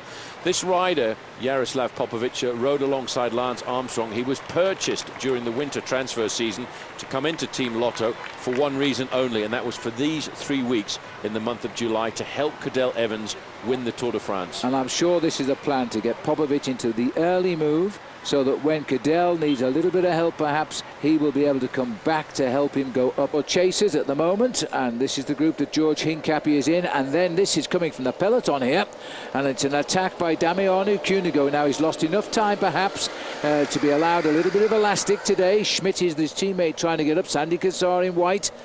Interesting move. Now, really, this is a good move by Damiano Cunego. He's saying goodbye to his own country of Italy, ironically, and racing into France. They gave him no freedom in Italy. He's a rider who could win on a stage like this, not necessarily to gain a lot of time, but to win the stage. But he'd have to attack here. No good waiting till the Restafon. But far too many strong men there who won't let anybody go. Back with the leaders, that's Stefan Schumacher there, Thomas Voigtler, Christophe Lemervel. Looks as though we just dropped one of the other riders there, so that must be Dumoulin's gone, and that'll be Sebastian Rosler who's gone as now. It's very difficult to keep pace with what is going on in the race right now. Certainly Schumacher is leading and all the favourites are still in the peloton, but there's a lot of opportunists out there now. It looks like Danny Pate on the right of our picture now, Paul, so he is in this group still with Ryder Hagedal of Garmin Chipotle. Haven't seen much of George Hincapie of late, but I think he's still here. Well, I don't think a group like this is going to unhitch George Hincapie. He's got too much experience to get dropped off the back of a group. And in fact, if you just look over to the right-hand side, there's a large Longeline figure, and I think that's the man from South Carolina. Meanwhile, back at the front, Sandy Cassar just tagged on to the back here. This is a great. David Moncoutier has come up as well, joined Matteo Carrera, Remy Poriol, Sylvester Schmidt. This is the Cunego group, and Cunego himself, he's taking the passengers with him. He just wants to get on at his own pace and try and get clear of the field, and he's very capable of riding this stage from start to finish, I think, in front of all these stars. He certainly is. Let's not forget he just recently finished 4th overall in the Tour of Switzerland, and he won himself the Amstel Gold Race earlier on in the year. This is the group now, Phil, of the heads of state. That briefly there was the face of Alejandro Valverde. Nicky Sorensen grimacing here on the front in the red and white jersey as champion of Denmark, and behind him, just waiting for his turn to dish out a bit of pain, is Stuart O'Grady. And of course, after that, they've got the big man with the V8 double turbo diesel engine, Fabian Cancellara. Yes, but Fabian isn't going to like today. We've got to be honest. There's Cancellara peeping into the right of the red jersey of Sorensen. It's all CSC. Keep the tempo high. Stop any of the boys attacking. Frank Scheck looks pretty comfortable just now as he looks across to the right and get plenty of that food down as well. That's Kreuziger up here as well. So this is a very, very good group yet again, but nobody at Cholet. Stage 4 of the Tour de France seems absolutely years ago. Stefan Schumacher, he got the yellow jersey, then he held it for 2 days and lost it when he fell on the climb of Superbès. And he is now setting a tempo that blew away all his breakaway compatriots. He is climbing the Col de Lombard alone. And let me remind you, this race goes up now to 7,700 feet, 2,300 meters, and they've still got about 800 meters in height to go.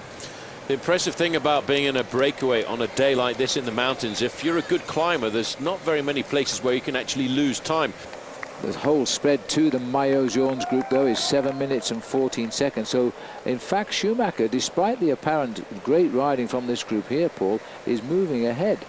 Yeah, these guys are just setting the tempo. Bear in mind at the moment that the men doing the work on the front end of this group are not really the serious climbers of Team CSC. They're the workers. O'Grady, Nicky Sorensen and Fabian Cancellara. They're not the men who can really turn up the speed. And in fact, if you look at the main field hasn't yet really started to split to pieces. It's still a very large group, and I'm not sure that it will start to split until we begin the Col de la Bonnette Restafon in earnest. Well, there's been a lot of work done on the road surface here, and that's another good reason to get the Tour de France in your department. They find the money in the budget to put the roads nice for the riders to come through. And at the moment, I've worked out about 6.5 kilometres still to climb for the leader. So it's a couple of kilometres more for the peloton. There's Cancellara having a chat with Sorensen, and this is an attack. Is it Sammy Sanchez breaking away? Haimar Zubeldia. Haimar Zubeldia. Sorry, no, this is Astrolosa. Zubeldia is actually in the group in front. Zubeldia we haven't seen much of. He's had 2 5th places in the Tour de France. Now, only commenting yesterday how bad he was riding. He lost 12 minutes on the climb up Prato Novoso the other day. Actually, Zubeldia is in that group of 24 riders, which is the second group of riders on the road. But this is Mikel Astrolosa. That's roughly what the race looks like at the moment. 3 minutes and 50 to the group of chasers, 5:10 to the group with the green jersey, who basically this afternoon, Oscar Freire, Phil, is just going to ride these mountains as comfortably as he can, because he's got to, as the leader of the points jersey, get through the mountains before he thinks about winning this for the first time ever for a Spanish rider, this competition. This is a clever rider in action here. He's just doing his own tempo. He knows the peloton. That's why he went in the early breakaway. He knows the peloton is far yet, and he's just riding this at his own pace. And so he doesn't get in any bother and just continues through the Tour de France till he gets back to his terrain. And that's the way to ride the Tour de France. Know yourself, know your ability. That was Margus Burkhardt, number 42 there from Team Columbia. For the leaders, Maxime Montfort, one of the few Belgian riders who's got a great climbing ability, number 189. Damiano Cunego pushing on here as he wants to catch up with the leaders if he can. Sandy Cassar. All of these riders here in a raiding party ahead of the yellow jersey group, but none, I hasten to add, affecting at the moment the destiny of the yellow jersey. Not even this man, who's sending a terrific speed up here. Well, he's doing a great job, but he's a long way down in the overall face of the race, Phil, because he starts the day 22.5 minutes behind the overall leader. But for this man, he's just got to keep stamping out his own pace and make sure he keeps himself upright once we start the descent, because over the summit of the Col de Lombard, once we move into France, it is a very tricky descent to begin with until we get to the ski resort of Isola. Damiano Cunego wasn't beaten and pushed down, Phil, because of a move like this, and he decided to try and get himself a little bit of glory of a day in the Alps. Well, looking at the top in the distance there, the first major climb of the day, 7,700 feet up the Col de la Lombard, and coming up towards its summit in solitary splendor here, Stefan Schumacher of Germany. And then nobody's going to get to him. He broke away in the valley. He's got rid of his breakaway mates, and he's on his own, Paul. He certainly is on his own, and how about that for an incredible backdrop? There'll be some sore legs in the main field, not enjoying the views that we're enjoying here this afternoon, but we're still on Italian soil. We'll tip over the top of the Alps here, Phil, and start to move down into France. And once we do move down into France, the riders will start to be quaking a little bit, because they'll realize they're lining themselves up for the highest road in Europe, the Col de la Bonnette Restafon. And Julian Dean here just unhitched for Garmin Chipotle. He was in that group, riding sensibly at the moment. One abandoned so far, the sprinter Chavanel, Sebastian Chavanel, was left at the start of the climb. He climbed off. This is now, as the American flag flies, the South African flag, the French flag. Where's the Italian flag? And where's the German flag? Yes, this is the last few 100 metres of Italy for the Tour de France.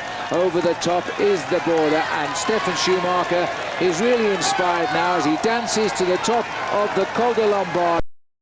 At this point, now it's the Col de la Bonnette on the menu.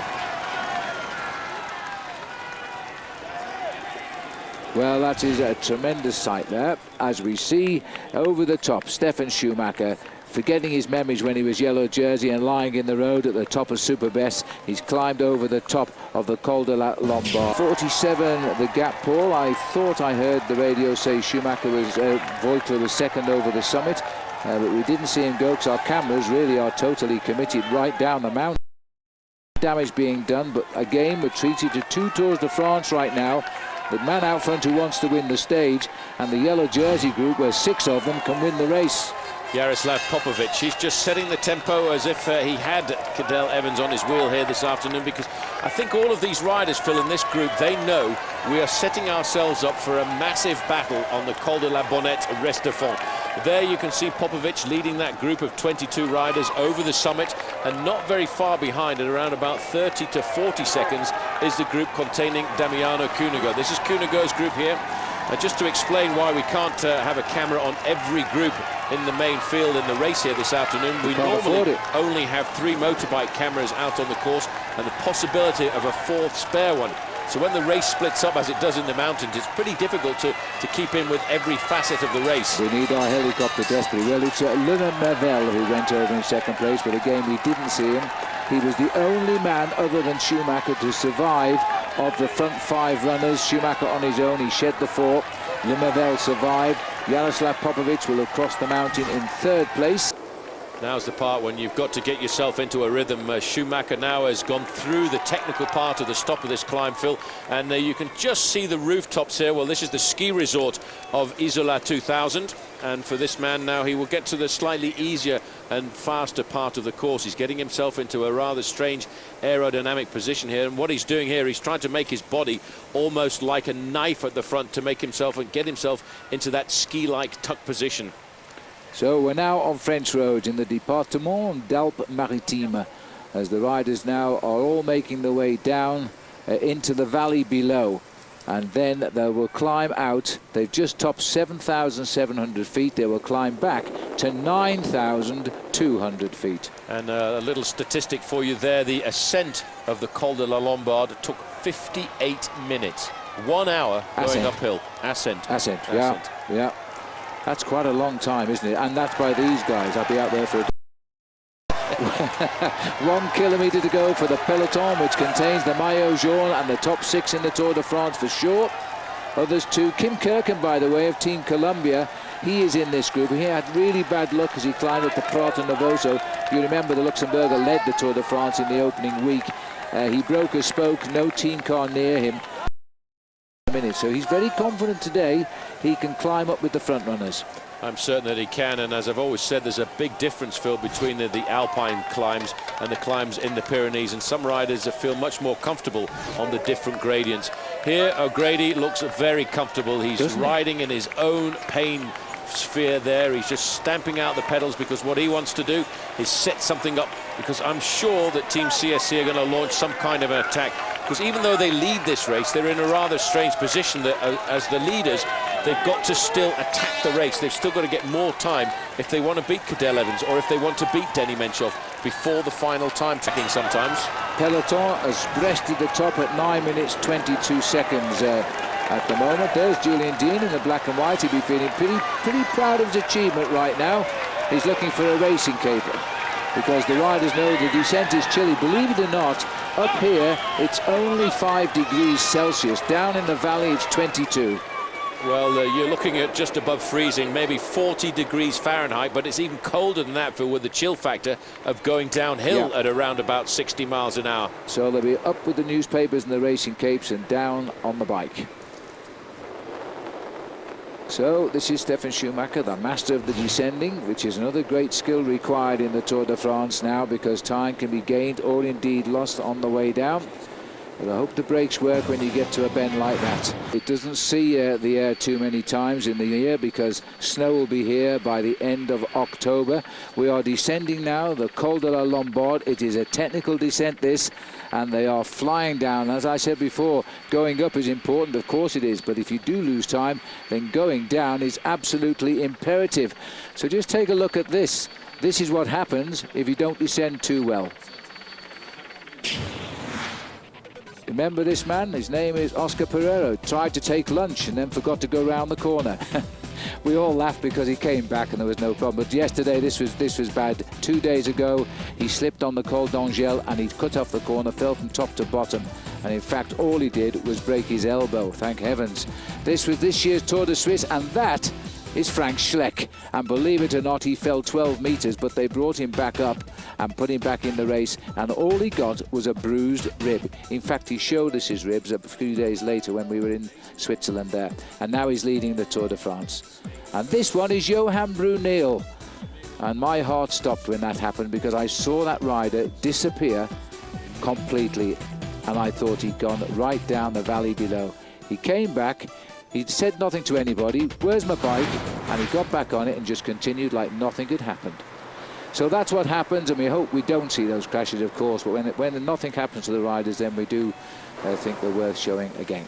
He's the leader of the Tour de France today, and this is Stefan Schumacher, who's topped the Col de la Lombard.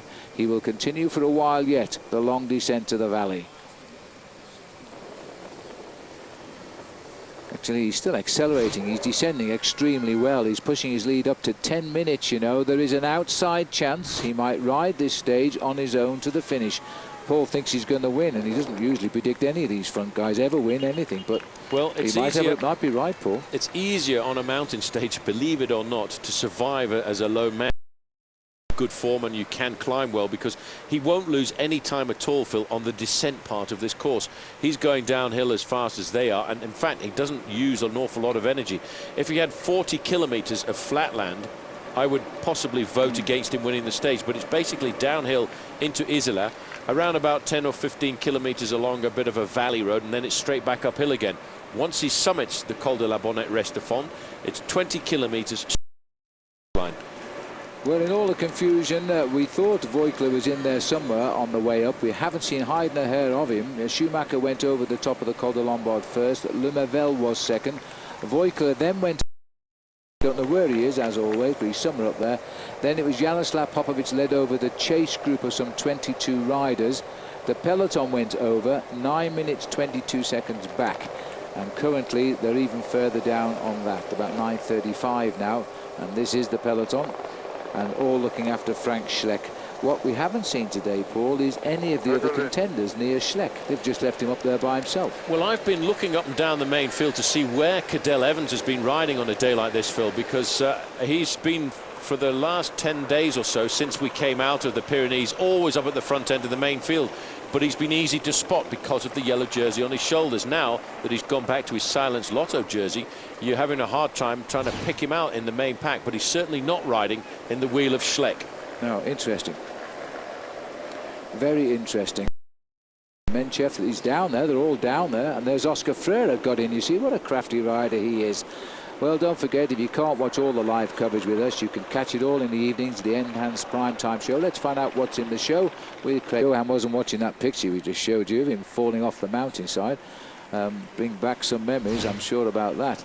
So that's all tonight, the Enhanced Primetime Show, so enjoy that. And when is Bob Roll never off the phone, I ask? So we've done 2.5 hours of racing. It's flown by today. The gap on the bunch to the break is 9:35. Just watching here over the shoulder of the man who's still holding it all. All of the ace cards in the pack of Stefan Schumacher, 10:13. He's continued to gain on this descent. I'm just wondering why Fabian Cancellara didn't look too happy on the back of that group going downhill. Well, he almost missed a corner on one of the descents, and I think that shook him a fraction, and he was left behind. He's trying to get himself back into the race, and after that I think he's going to ride himself up to the front end. It's where it's all going to happen today, and they know any gaps open on the way up they should hold on the way down. 25 kilometers fast racing into the finishing line. Not only are we going to the smallest town on the race route, and indeed one of the smallest towns in the history of the Tour, I think we're going into one of the smallest roads to finish in. I think we turned down somebody's back street because they knew there'd be nobody, the riders would not come in all together today. They have converted a very narrow little road in this town, and they've put all the Tour de France installations in, and it looks rather nice now. It looks quite pleasant at the finish line, and it's a very nice day of racing. The temperature has climbed up down here in the valley to just in excess of 20 degrees Celsius, which is around about 65 to 68 degrees Fahrenheit. So it's ideal weather conditions. As you can see, one or two riders scrambling to stay at the back end of the main field. But if you look at the front end of the main field, Phil, in a few moments' time, you'll see all the teams are starting to get themselves in groups. They're waiting to start the assault of the Col de la Bonnette. You've got all of the guys from Team CSC pretty much together. Cadel Evans has got his men there. I noticed, in fact, that Team Garmin Chipotle were also starting to look after the position of Christian van der Velde in the group. Well, he's approximately, although he's already obviously going up, he's about 2 kilometres, I think, from the official start of the climb of the Col de la Bonnette. It then climbs to 25.5 kilometres, taking up to 9,200 feet. Schumacher knows what's ahead. 11:42 on the main bunch, but of course he's only got around about 4:52 on the second group, and that group then is beginning to slowly but surely bring him back. 48.5 kilometres or so from the finish. We're at 49.2, so he's not far away. Well, in fact, that was the sign. We just saw the sign there, but we didn't just see it. 25.5 kilometres, it should have said on that sign, to the summit of the mountain. So he's on the climb now of the Col de la Bonnette. Town of Saint-Étienne-de-Tinée, and this is basically where the climb starts. The ascent of the Cime de la Bonnette reste. The leader go on to the Col. Now this is the Cunego group here with Damiano, the little prince, charging at the front here. 25.5 kilometres, nearly 16 miles uphill. Very steep roads indeed. And I have a feeling that Cunego wants to get onto this climb, crack this big bunch and try and have a run at Schumacher. And that would be a perfect day for him. That would earn him all the respect of the Italians. There we have the information for you. Average gradient 6.5%. At the top, 23.5 kilometres left to ride, just under 15 miles, all downhill. 2,800 metres, which converts to 9,193 feet. And it's an awful long way. Well, that's his team leader, and that's what he's looking for right now. Whether he's got the legs to stay with this group, it's highly suspect, but he might have a word of encouragement for Christian as he slips away from the back. There he is, dead centre of our picture. And if he's got any drinks or anything that will help Christian van der Velde, he'll pass them off before dropping off the back end of the group. He'll try and stay with the group as long as possible, because it's always a good motivational move if you've got another teammate in a group with you. This is getting to the nasty part of the climb now for Stefan Schumacher. These climbs, by the way, you might have noticed how he moved over to the outside of the corner. It's very steep on the inside of the corner, and on these cols the best thing to do is to take a long ride around the outside, because it has a much slope, a much slimmer, a much easier gradient. Of the race leader, he'll be left alone along with Carlos Sastre at some stage, but that was the plan. Well, it's good to see a big Mario Ertz is in there. This is Alejandro Valverde. Just moving forward, he now knows that the acceleration is coming. So, excuse me, Monsieur Vaugondi, I'm coming by. I need to move to the front end of this group because it's getting just a little bit grippy at the back here. And look why. Andy Schleck is on the front now. Andy Schleck, followed by Carlos Sastre, still not showing any signs of difficulty. The man in the polka dot jersey is Bernard Cole. It's the tempo riding now, and remember, Carlos Sastre needs time. He needs a lot of time in the mountains, because if he doesn't get that time in the mountains, then he won't win the Tour, because he'll lose time in the time trial. Valjavec has gone again here at the front end, covered once more there by Jaroslav Popovic. They really are now, Phil, in this second group on the road, starting to throw caution to the wind, and big George Hincapie is coming across. Good for him, because look how that corner kicked up there to 10% as they made that bend, and in fact it's steeper than 10% just on that bend. Hincapie did well to read that one. This is a very select group of 7 riders going away now. Well, it looks like one of the riders from Case d'Epargne has seen the difficulty there. Damiano Cunego is out of this bike race, Phil. There he is on the left-hand side of the road. I don't think he likes his Tour de France. He might well be riding into abandonment if he realises he hasn't got the legs. He won't go to Paris. It's number 71. This was to be his big day, I think, and he's put himself in a position for it to be so, but now he's cracked. 1:23 is the gap from the pursuit up to the leader, remember, and it looks to me as though they are closing in now, and those 7 riders who've just made the split are now free to fly. It just makes me think to what Lance Armstrong was saying overnight when he was interviewed by an American newspaper, Phil. He said, I've got a lot of Italian friends, and I keep trying to tell them the Giro d'Italia has got nothing at all in relationship to the Tour de France. The Tour is so much harder, so much longer, and so much higher. And I think today for Damiano Cunego, here is the proof. Yes, and Fedrigo was 1-for-1 going off the back. Botcharov here in a spot of bother as well. This is Dmitry Fofanov. We saw him out training on the lower slopes yesterday. And the white jersey's going back as well, Nibali. Yes. He's under a spot of bother too. I would expect his teammate is still up there, Kreuziger. He was the recent winner of the Tour of Switzerland, but don't panic in a stage like this. Got to ride yourself back into this race. Keep yourself well within your limits. But it just goes to show how tough the race is at the front, and that's all because of the pacemaking by one Andy Schleck. Well, this is a vicious climb. This is a strong man's climb, and Nibali, the young first-timer in the Tour, under 25. So there's a rider who's got perhaps not the strength yet in those legs. Just look at this young man, though. This is Andy Schleck, just doing just what he did on Prato Novoso. Lift the pace up and try to crack the riders. Menchov's up for it, just caught a glimpse of him. Roman Kreuziger is up here as well. He could be the next white jersey wearer. That group has now accelerated. It's going to split to pieces up there. Vaugondi, champion of France, is doing a great ride there, Phil, because he's still just about staying in contact. Mario Ertz is a teammate of Cadel Evans. He's just been left behind. Fortunately for Cadel Evans, he's still got a teammate in front because Jaroslav Popovic is having probably his ride of the Tour this year. Which was always the plan, but just look at the climb now, eliminating riders. Oh, look, they've still got 10 kilometers to climb, and that's the leader.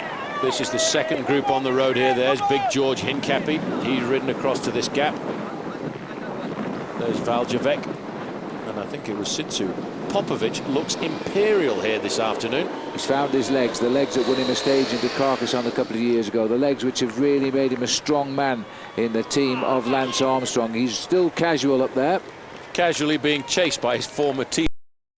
George Hincapie is coming across the gap. Tête de la Course, the front end of the bike race, at 9.8 kilometers to go to the summit. And Stefan Schumacher does not look like a happy camper.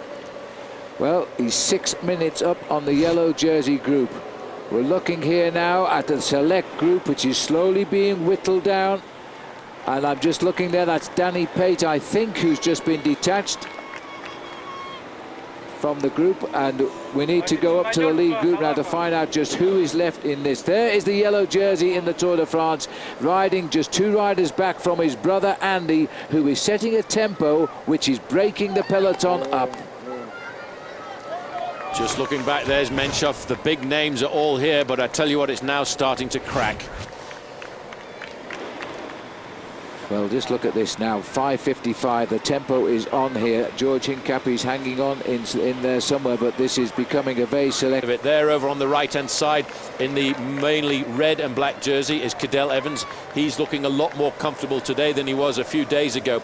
Also still in the group as well is Kim Kirken, but yes, Christian van der Velde has disappeared from this group.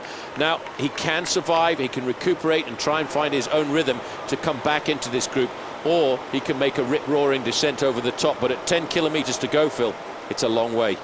Well, this has been an amazing climb, but now from the front to the back has come Kurt Attel Arvesen. A plan, you see. He was in the front group. He's come to give the firepower to the chasers now. Van der Velde is in trouble and has been unhitched. I've seen up here certainly Sastre, certainly Scheck, certainly Cole, certainly Menchov. I think at the moment it's only Van der Velde who has gone back. Well, he was put under a bit of difficulty, and it was because of that acceleration there by Andy Schleck. Now they've got a little bit of reinforcement as well here for Team CSC, because Kurt Attel Arvesen, who was in that group of 24 riders, was sent up there with a plan. Once they got to this climb, he had to come back and give the race a little bit more impetus. Just suffering over there on the left-hand side. Antonio Fletcher. I was about to say this guy's done the ride of his life here, but he's just about to crack right now. Well, he was also one of the riders in that leading group, and he will stay with this group for as long as possible, because it's always good to have a spare teammate just in case. Further up the road, Phil, this is the second group on the road. Big George Hincapie is in this group. As you can see, also riding there, they're in pursuit of this man. And I make it not much more than a minute advantage they've got on this man. Face on Kurt Attel Arvesen here, winner of a stage early on in the Tour de France, but now here playing his real role as a super domestique, and he'll just hurt himself till he can pedal no longer, and then he'll drop off. Well, This really now is proving to be the tough men in the race here this afternoon, as we look here at this man, Stefan Schumacher, took off on the Col de la Lombard. He hasn't, Phil, got very much more than 30 seconds advantage over that group behind him. In fact, that 30 seconds is a lot less, because here you can see the group which is being led. I'm not sure who's leading that group, but in that group are the survivors of that group of 24. And now they're down to 9 riders here, so you've got one leader at approximately half a minute, 9 chasers. The yellow jersey group is 10 chasers. We'll see the odd one pop into camera as they go backwards towards the bottom of the climb. 4 minutes 28 is the spread between the maillot jaune and the leader. This is Popovic again as they stay, and we'll probably now see that lone leader, Schumacher. He's still got 6 kilometers before he crosses the summit. Cyril Dessel is the man setting the pace on the front. Popovic is having the best day that he's had in the Tour de France so far, Phil. He's just sitting at the front of that group. Alongside him there as well, the rider in there for Française des Jeux is Sandy Cassar. And now there's a little bit of an acceleration coming to the front. Arvidsson digs that little bit deeper. He knows he's got to keep this pressure on here this afternoon. Well, we've just seen them catch it with Canego. This is Paolo Tirolongo here, who's also on his way backwards. It's a tough climb. It's unbelievably hard, this mountain. It's the highest through road in Europe at over 9,000 feet. The riders are being picked off one by one. This is Astolosa, is it? He's been caught as well. These guys, we forget about them. They've been up and back and down. Our cameras have missed them. Is Kim Kirken showing just a little bit of effort there? No, he's back in. Volker's the rider on the back. Volker also a rider in that leading group of 5 riders early on, slowly but surely being decanted out through the main field as the top men, the creme de la creme, are starting to come to the top. A mountain, this. It certainly is. Dessel is doing a day very much like the day he had in the Pyrenees a couple of years ago when he got himself the yellow jersey from a breakaway like this. Well, there's no yellow jersey at the end of the day for him today, but possibly Arvidsson has done his job, and he's, you know, when you feel stop, the pain in those legs now. When you stop working like that from the group, there's absolutely nothing left. He's got to try and recuperate a fraction now, Phil, and just get the rhythm going to get himself over the top of this climb. Now it's up to Andy Schleck. Now the younger of the Schlecks here.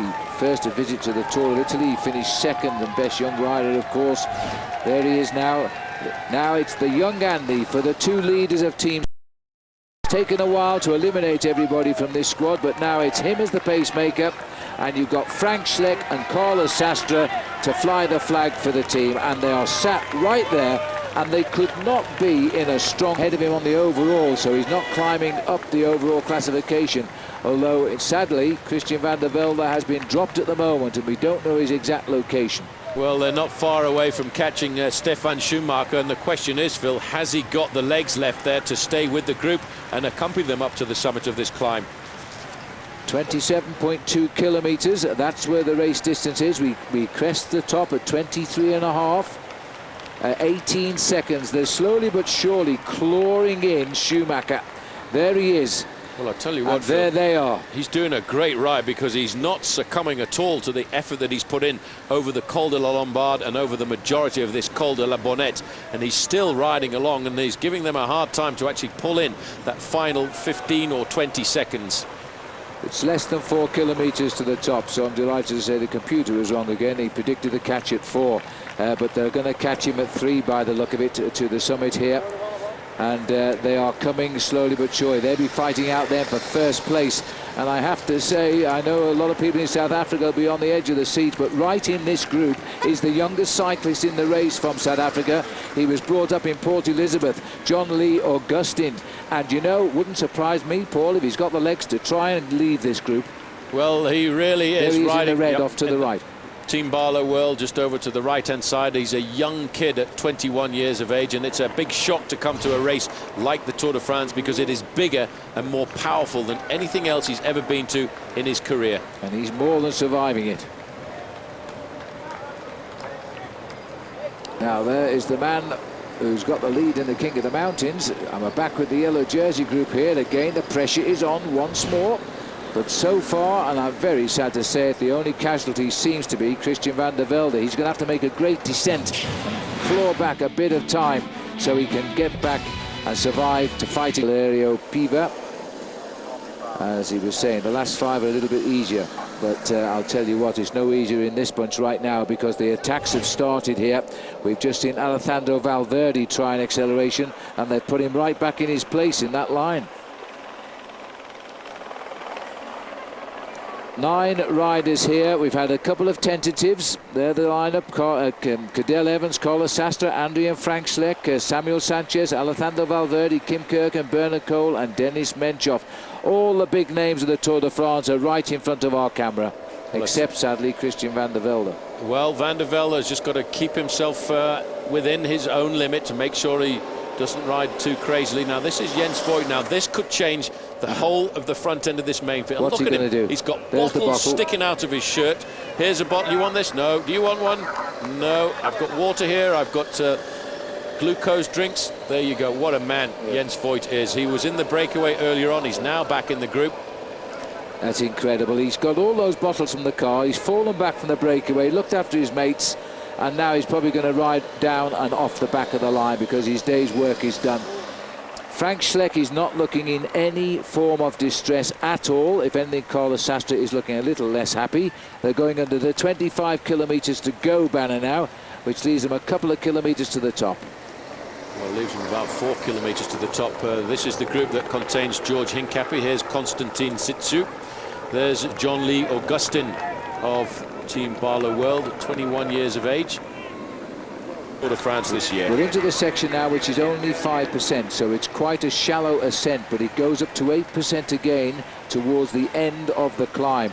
So the riders are happy about this little bit of a leveling of the plateau, if you like. You can see that from the vegetation behind. This doesn't get to see daylight too often in every 12 months. The snows will be back very shortly. Well, we're about 2,400 meters in altitude here, and the air does get very rarefied, and it's very difficult to make a long, prolonged effort.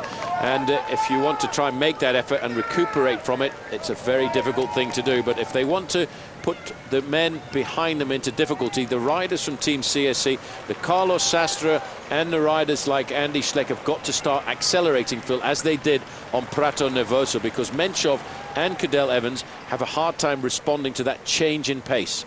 Yes, they do. But Cadel Evans is having a much better ride today than he did up Prato Nervoso, which was a short strongman sprint. This is a serious mountain, to say the least.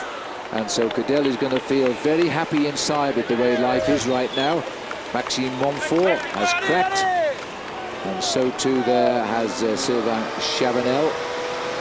Just looking, Phil, at the position of the best young riders in this race. If the race continues the way it's progressing at the moment, Andy Schleck could very easily find himself in the best young rider competition tonight, because he's just dropped Maxime Montfort, and I haven't seen Roman Kreuziger or Vincenzo Nibali at all, and they were first, second and third in the best young rider competition.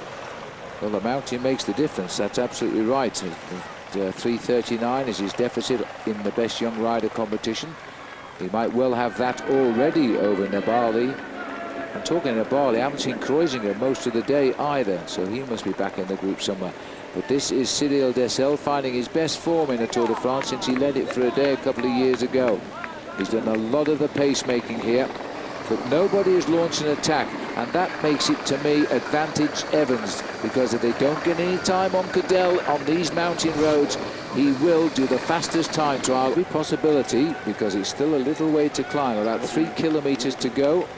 Still a possibility they could pull back that lead group. This is Cole moving up now. He wants big points, don't forget. We're looking right along the ramp here now of the Col de la Bonnette. Shortly we'll be going round in a complete circle round the bonnet before we drop down towards the finish in Jauziers. Just looking down.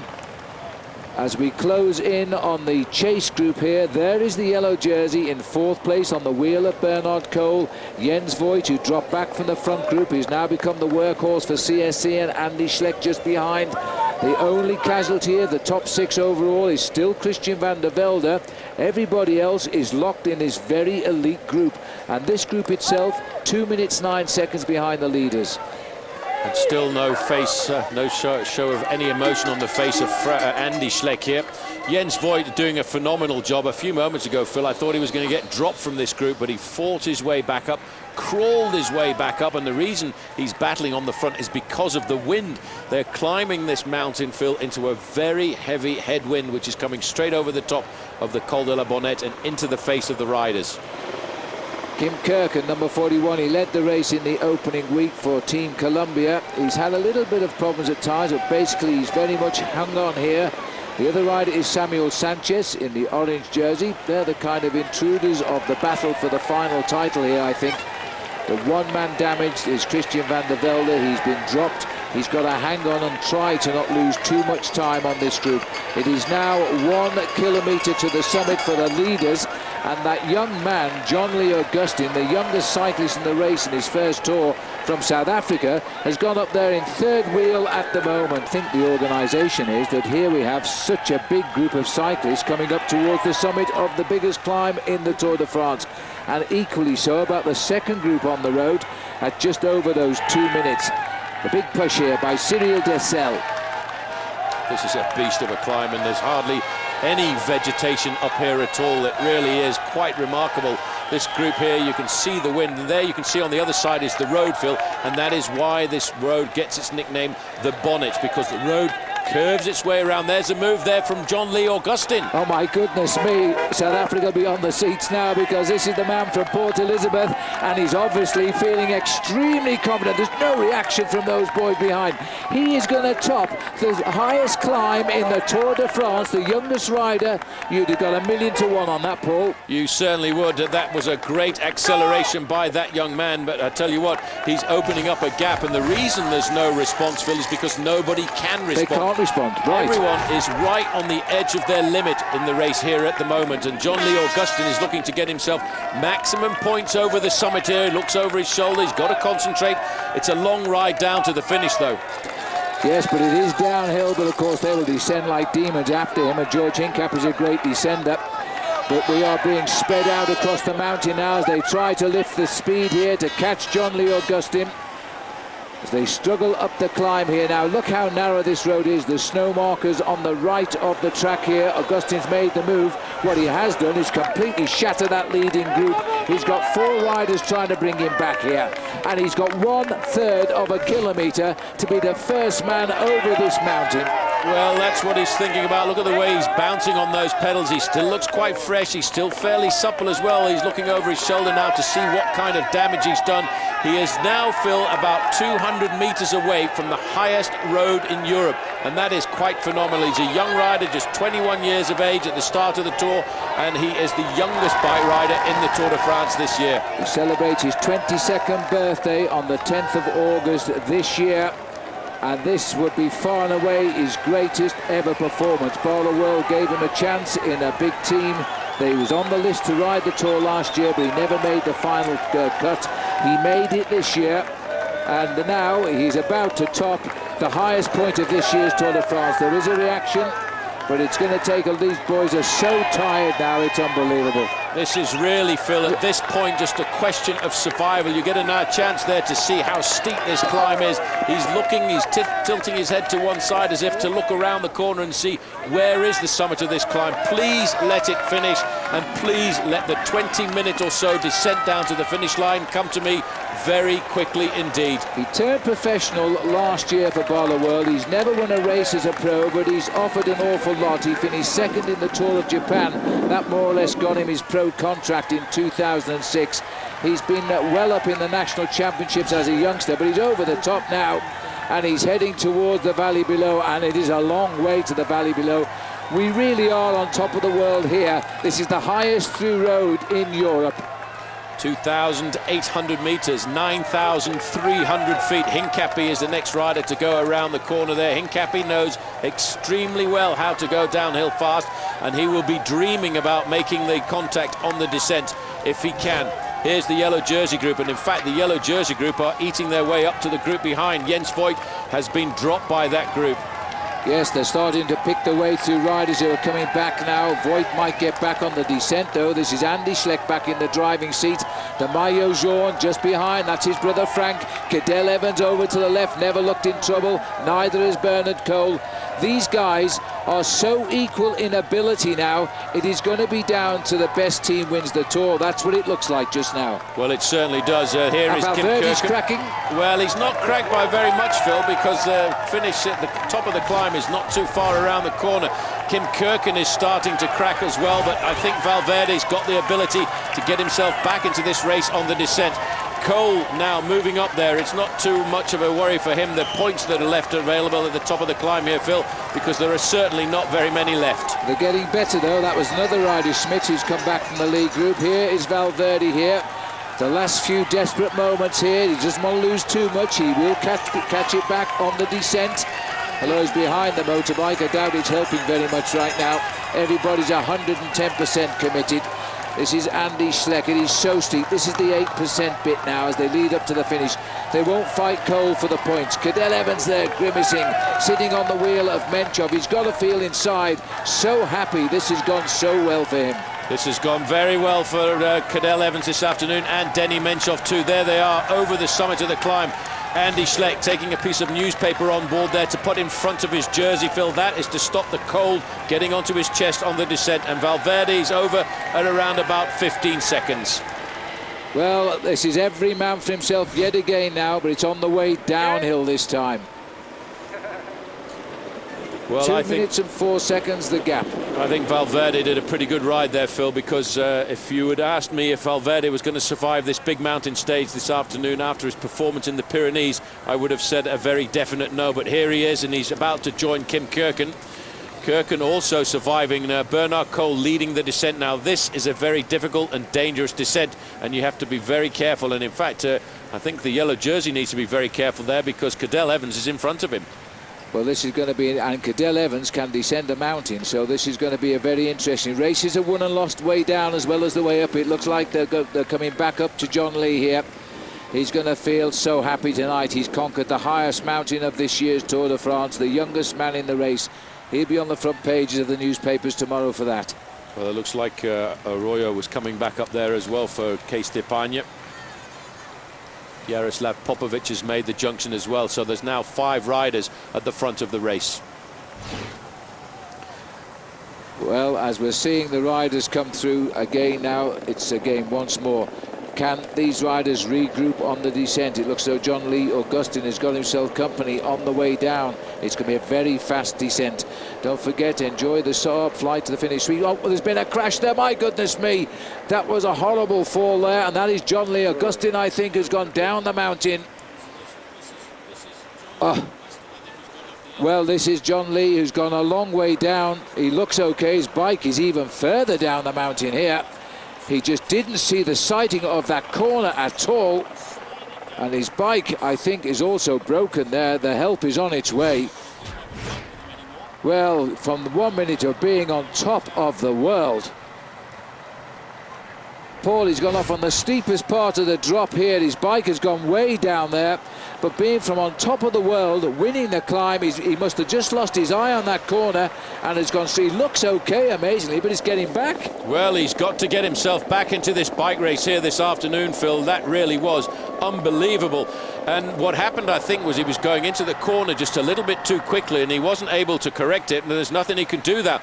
The problem is the team cars are behind, and his spare bike is behind, and nobody's going to go down that mountain to go and get his bike. It can't. It's gone miles. It just kept on going, and it's a very slippery slope that. It was covered in snow until 4 weeks ago, so there's nothing there but dust and rock. Well, this is Kim Kirken and Alejandro Valverde trying to get themselves back into the yellow jersey group here this afternoon, swapping turns on this part of the course. Now, we said this was a technical descent, a dangerous descent. You've got to keep your wits about you. You have to have the experience and know just exactly how to handle corners like this. You have to judge your entry speed to absolute perfection. If not, you're going to go off the edge of the road, as we've just seen John Lee Augustin do. I think what happened there was he'd been caught by the riders. He took his eye off the bend. He wasn't doing his own descent there. And when he realised it, he was already leaving the road. It was a very, very sad sight to see. There he is at the side of the road, still waiting. He's going to wait and wait and wait. And that's the sad thing about having an incident like that, Phil, because the problem is the team cars are probably 2 minutes behind him. Especially the Barlow World, because they've only got 4 riders left. They've only got 1 team car in the race, and they'll be way back. He could be there for ages. That's very, very sad for John Lee. But onward goes the race now. This is the super fast descent. Riders trying to repair the damage here. Kim Kirken trying to get back up, chasing Valverde. Valverde's going down this like a pinball. He's absolutely on the edge of his seat here, trying to get himself into contact with the yellow jersey group. They are going down this mountain at approximately 90 kilometers an hour. Well, if he gets up, of course, and catches the leaders, Valverde would be the obvious to win. Well, as they start, let's have another look at it. We can show you a replay of that crash because it was rather sensational, wasn't it? And I feel sorry for John Lee at 21, but he did so. He's there, right there, look, leading for the corner. And then the brake, as they got right in on the apex, he just went straight on. He just didn't even get round the bend, and that's... Watch how his bike just carries on and goes way out of sight and continues to fall down the mountain. And he's still standing on the road. 15 kilometers or 9 miles from the finish here, and the 4 leaders are clear: Popovic, Arroyo, Dessel and Cassar. George Hincapie in a chase group, and this is Kim Kirken trying to regain. Well, we did try to explain how dangerous descending can be. We did not want this graphic explanation from John Lee or Gustin. Watch this second wheel as he goes into the corner. He doesn't even make the bend. Straight on and over. And a long way. His bike is way down that valley road there. He watches it go, almost exasperated, but he seems himself perfectly fine. He's certainly making a name for himself in the Tour de France today, that's for sure. First over the top of the climb. Now, I think I was about to tell you about our Saab Werver of the day when John Lee went over the edge. So let's try again now. Go online, versus.com/fly to the finish. It's every day, this competition, and the code word you will need to take part for the big prizes is Alps. So remember that, and we'll get back to the action now as we head for the finish. Boy, it's all go in the commentary box, isn't it? 1 minute 41 is the spread, Paul. Yellow jersey to the front. I can't see them bridging that gap over the terrain that's left. Yeah, but the drama at the back a little bit, Phil, is the fact that Denny Menchov has come off the yellow jersey group and he's lost himself 10 or 15 seconds, and he doesn't actually look very comfortable on the descent. Descending, does he? No, he doesn't. I always thought he was a pretty good man at going downhill, but this is the leading group of 4. Popovic just sitting at the back of the group there for Silence Lotto, the team of Cadel Evans, waiting to see what's going to happen if he is required to look after his teammate if they ever make the contact. I reckon they will survive, but Sammy Sanchez now is taking all kinds of risks to ride away from the yellow jersey group, and they're not going to take the risks, I don't think, Phil, to chase him down. No, they won't. Absolutely not. Why should they? There is the yellow jersey at 12.9 kilometers to go. He's never had to do any pedaling in anger today. He's let his team do all the work. This is Kim Kirken trying to get back up into the action here, but they're going so far. You can see them on the left there. You'll see them on the hairpin bend. Right in the front is Valverde.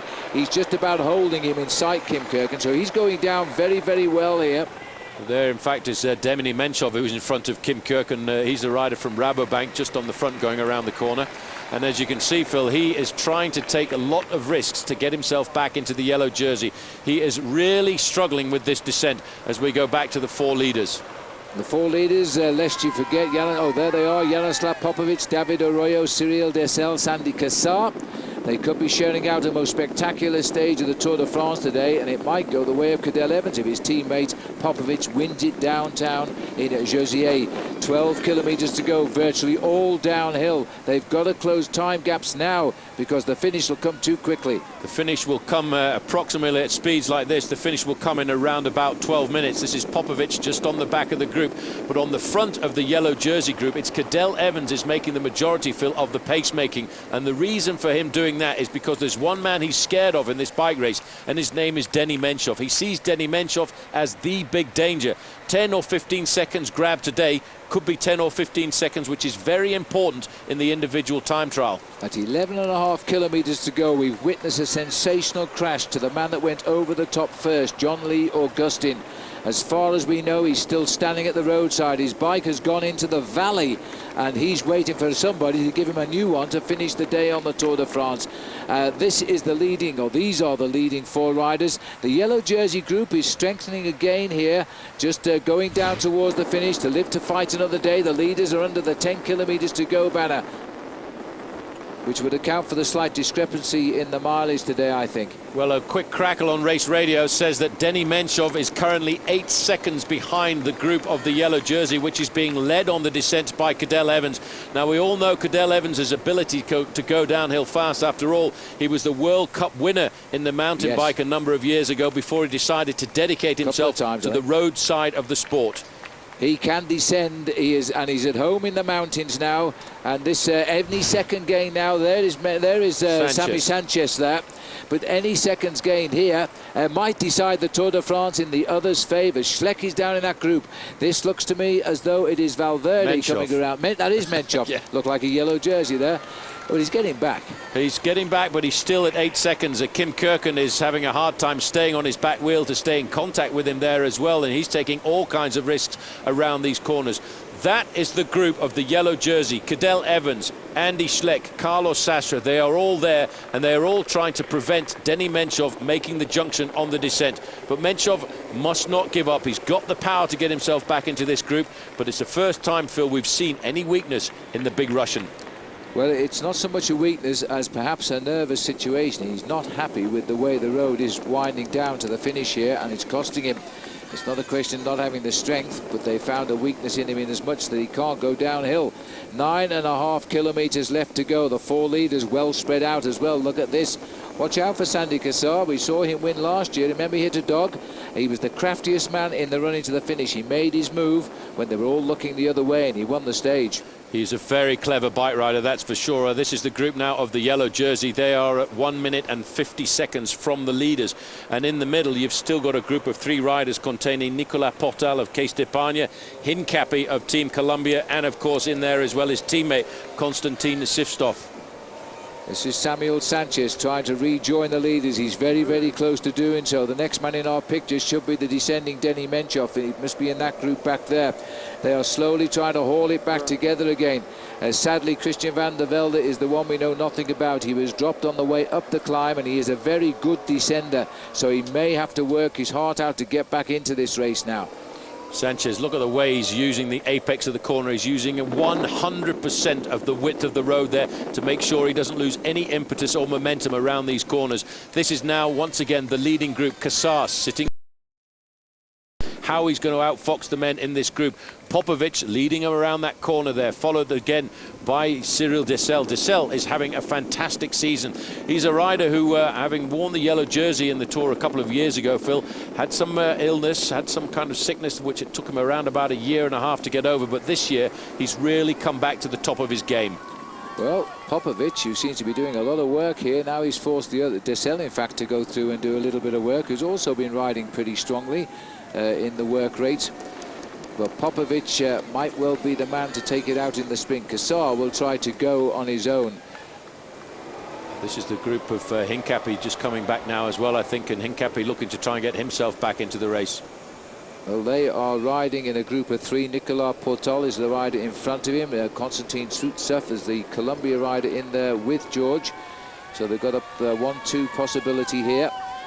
There's all the team cars and motorbikes behind. As we pull back, we might see how they're getting on, but at the moment there's no time checks. Our computer has just gone up in smoke. Well, that other rider there should be Tadek Valjevec as well, the rider from AG2R. There is no official time gap given between that group of 4 and the group of 3, but I would estimate, Phil, it will be hovering at around about the 30-second mark. Well, our open countryside, as we get lower and lower, only 6.5 kilometres from the finish now, as we continue to descend all the way down. Those are the 4 men who could decide that what has been a terrific day of racing. Sandy Cassar has done nothing except sit at the back of these 4, so he's planning a move. It's a very narrow finish. They've got to read it right, otherwise they'll overshoot it. Well, there's confirmation. It's 30 seconds back to a three-man group containing George Hincapie. 6 kilometers left to go to the finish, and I'll tell you what, if you're in a situation like this right now, you've got to hope that you'd read the race Bible properly last night, because it's quite a tricky finish into the finishing line here. Not one I think the organisers expected was going to be sorted out by a sprint. You come over a very nasty bridge, and then it's a right-hand bend, and then almost immediately there's the finish in front of you. Yeah. The sad thing is that in that four-man leading group we would have had, in fact, John Lee Augustin from South Africa if he hadn't have gone straight on a right-hand bend and left the road completely. It'll take an awful big effort to bring his bike back, but at least he only went a short distance. There's Alejandro Valverde just riding in front of the yellow jersey. 5 kilometers to go to the finish. And just look at this, Sandy Cassar lying off the back here. I'm not sure he's too happy here at all. 4.9 kilometers, we've just passed under 5 kilometers to go. These are the four leading riders: Popovic, Arroyo, Dessel and Cassar. Cassar's the rider at the back. He's still not happy with this descent, and he lays off so he can see every corner. Well, he wants, I think, to pick his own line around these corners. There in front you've got Tadej Valjavec, who's chasing like a madman to get himself back into the race. With the man in blue there is George Hincapie. Just sitting on the back of the group is David Arroyo, and they're still looking for 30 seconds. It's going to be very difficult, Phil, on a downhill section of this course to actually get yourself back into contact. That's Portal, by the way. Arroyo's in the leading group of 4. That's right, and they're still waiting for news as to know if John Lee Augustin has started riding his bike again. I would hope so by now, but we're now looking to see who's going to win the stage here. 3.9 kilometers to go. As these riders continue to descend towards the finish now, one of these four surely will win. Looking at the four leading riders, just gone in 4 kilometers from the finish. I can't see them being caught now, Paul. Well, they shouldn't. They've got 30 seconds over a three-man chase group, Portal, Hincapie and Valjavec, and it's a long way back to the yellow jersey group, around about 1 minute and 45 seconds. The question is, have they studied the race handbook this morning? Because you might as well lead over the last kilometre, because I reckon the first man around the corner is going to get himself the stage victory. But Cassar is struggling. Yeah, he doesn't like going down at all, and this could cost him the race, this, because we race right into the finish downhill. Well, it's straight downhill into the outskirts of town here, and then straight across the river and a right-hand bend. 3 kilometers to go. Sandy Cassar must be dreaming of the victory that he got in the Tour de France last year, and wondering, he chased a victory in the Tour de France for many, many years, and here he's facing up to the possibility of a second one. Well, just look at the way these riders are lining up for the bend here. It's like watching a motor race here as they brake hard and then they try to go up on the inside of one another. 2.7 kilometers to go. There's the spread for you. 1 minute 42 across the board.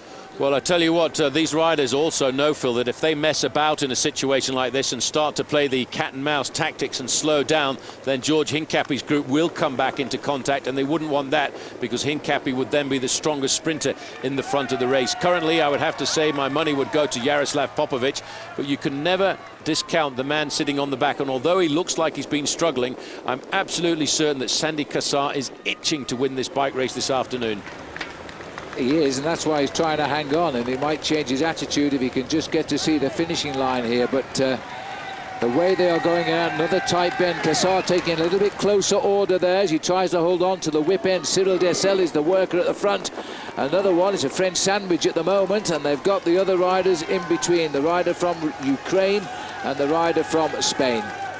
Yeah, David Arroyo, this is a little bit further back now. Here comes George picking up Samuel Sanchez, isn't it? Or is it Kirkin? This is Sammy Sanchez, and I would expect that to be Kirkin. Or maybe it's, in fact, Sivtsov who's been picked up by Sammy Sanchez, because Sivtsov was in the group with Hincapie, and he got dropped. Well, they're still well spread out. Sylvester Schmidt here also trying to put matters to rights without his team leader now. Damiano Cunegan and make a tight bend here. Well, it's still Denny Menchov and Kim Kirkenfeld trying to keep themselves in contact with the yellow jersey group, so they're losing a little bit of time here this afternoon. And strangely enough, as Cadel Evans almost predicted it, on the descent, which is becoming much more tactical than the uphill part of the course. There might be some losses amongst the leaders, Christian van der Velde and Menchov. I haven't seen Sastre either. But as we're starting to move at 1.3, that's opened it up with the leaders here now. And that is Popovic, who's gone early. And Cassar was straight onto him here. That one's not going to work. Popovic, I think, at 1 kilometre to go. is easing up again to tempt somebody else in front. It was a good move, it didn't work. It was a good move, but Sandy Cassar, as we said, was very observant. He was waiting for that move at 1.5 kilometres to go, and now he's in first position. It's not the best position to be, I don't think, because I'll tell you what, it's a very nasty right-hander. Here's the move coming from David Arroyo on the left. Well, that would be a surprise, but he's gone for the inside. Dessel is now going after him. Popovic still lively at the back, holding on, thinking Cassar will close the gap for him, and Cassar takes it up. Arroyo has made a real run for the finish here, but Cyril Dessel, and this is the up toward the breaking hard. Cyril Dessel has got the lead, and this could be a victory for France, and it wasn't to be expected today, but Cyril Dessel breaks hard, sees the finish now as he goes into the straight, and now he's got a kick out of this. There's still a chance for Popovic. No, Cyril Dessel has run away with this, and he deserves it. That is a huge result for him. He's not there yet. Oh, yes, he is across the line. Do you know what? I didn't see the line. There was so much around that bottom bend. Cyril Dessel carried on sprinting like it wasn't over. Well, it was a very tricky finish on the run in there. Here's George Hincapie, Phil, lining himself up for 5th place. Oh, how much he wished he'd stayed in contact over the top of that climb, because that could have been a victory for Big George. And here he looks, lines up for 5th place, yes, ahead of Portal and Tadej Valjevic. He knows it. He's a rise shake of the head there by George Hincapie as we swing here to the melee around. A French winner on the toughest day of the Tour de France. They will not believe this. Cyril Dessel doing well. And there's the hero of the day, Stefan Schumacher. Well, at least he'll be voted the day's most aggressive rider. There can't be anybody in the hat for that. Well, it's good to see that he managed to survive, because bear in mind there has been a massive battle behind as Schumacher lines himself up now to get himself across the line. And I think that will be 8th place for him. 8th or 9th, yes, but either way, the hero of the day, and only losing at just on a minute. Now the battle of all the men that matter here. And this is another lead out. It looks like Bernard Cole, the 2nd overall, is going to hang on to the lead out. He's not going to lose any seconds. Neither is Cadel Evans, who's right at the back. You've got to finish alongside each other, so there's no time difference. So they're all going to do that. There will be some of the riders lose a little bit of time today, but Andy Schleck finishing it off there with Cole, Evans, Schleck, the other Schleck, Frank, and Sastre was there as well. Now my watch is running, Paul, and to see how much time this man has lost. Well, I'm so surprised in Denis Menchov here this afternoon, because he was dropped on the descent of the Col de la Bonnette Restefort, and now he's fighting to keep himself in the bike race here this afternoon. He's got Kim Kirkham there for company, and he's lost himself already, Phil, 10 or 15 seconds. No more than that, Paul. Half a minute has gone by, and that is a huge time loss for this man as he races up to the line. 33 seconds, I make it on my watch, since Cole crossed the line. That might be too much. Well, that really is 33 seconds lost to Cadel Evans as well. And Cadel Evans had said the man that he was fearing the most in this bike race was Denis Menchov. 33 seconds is pretty good. There shouldn't be any change at all in the top 3 riders in the overall classification. But what a battle this has been. And they never got time on Cadel Evans. The last shot is tomorrow in the mountains. They've got to get time on Cadel then, because he will time trial better than most. The riders are at 2:35. José has never been here before with the Tour de France. They're very happy right now at what they've seen today. A French winner.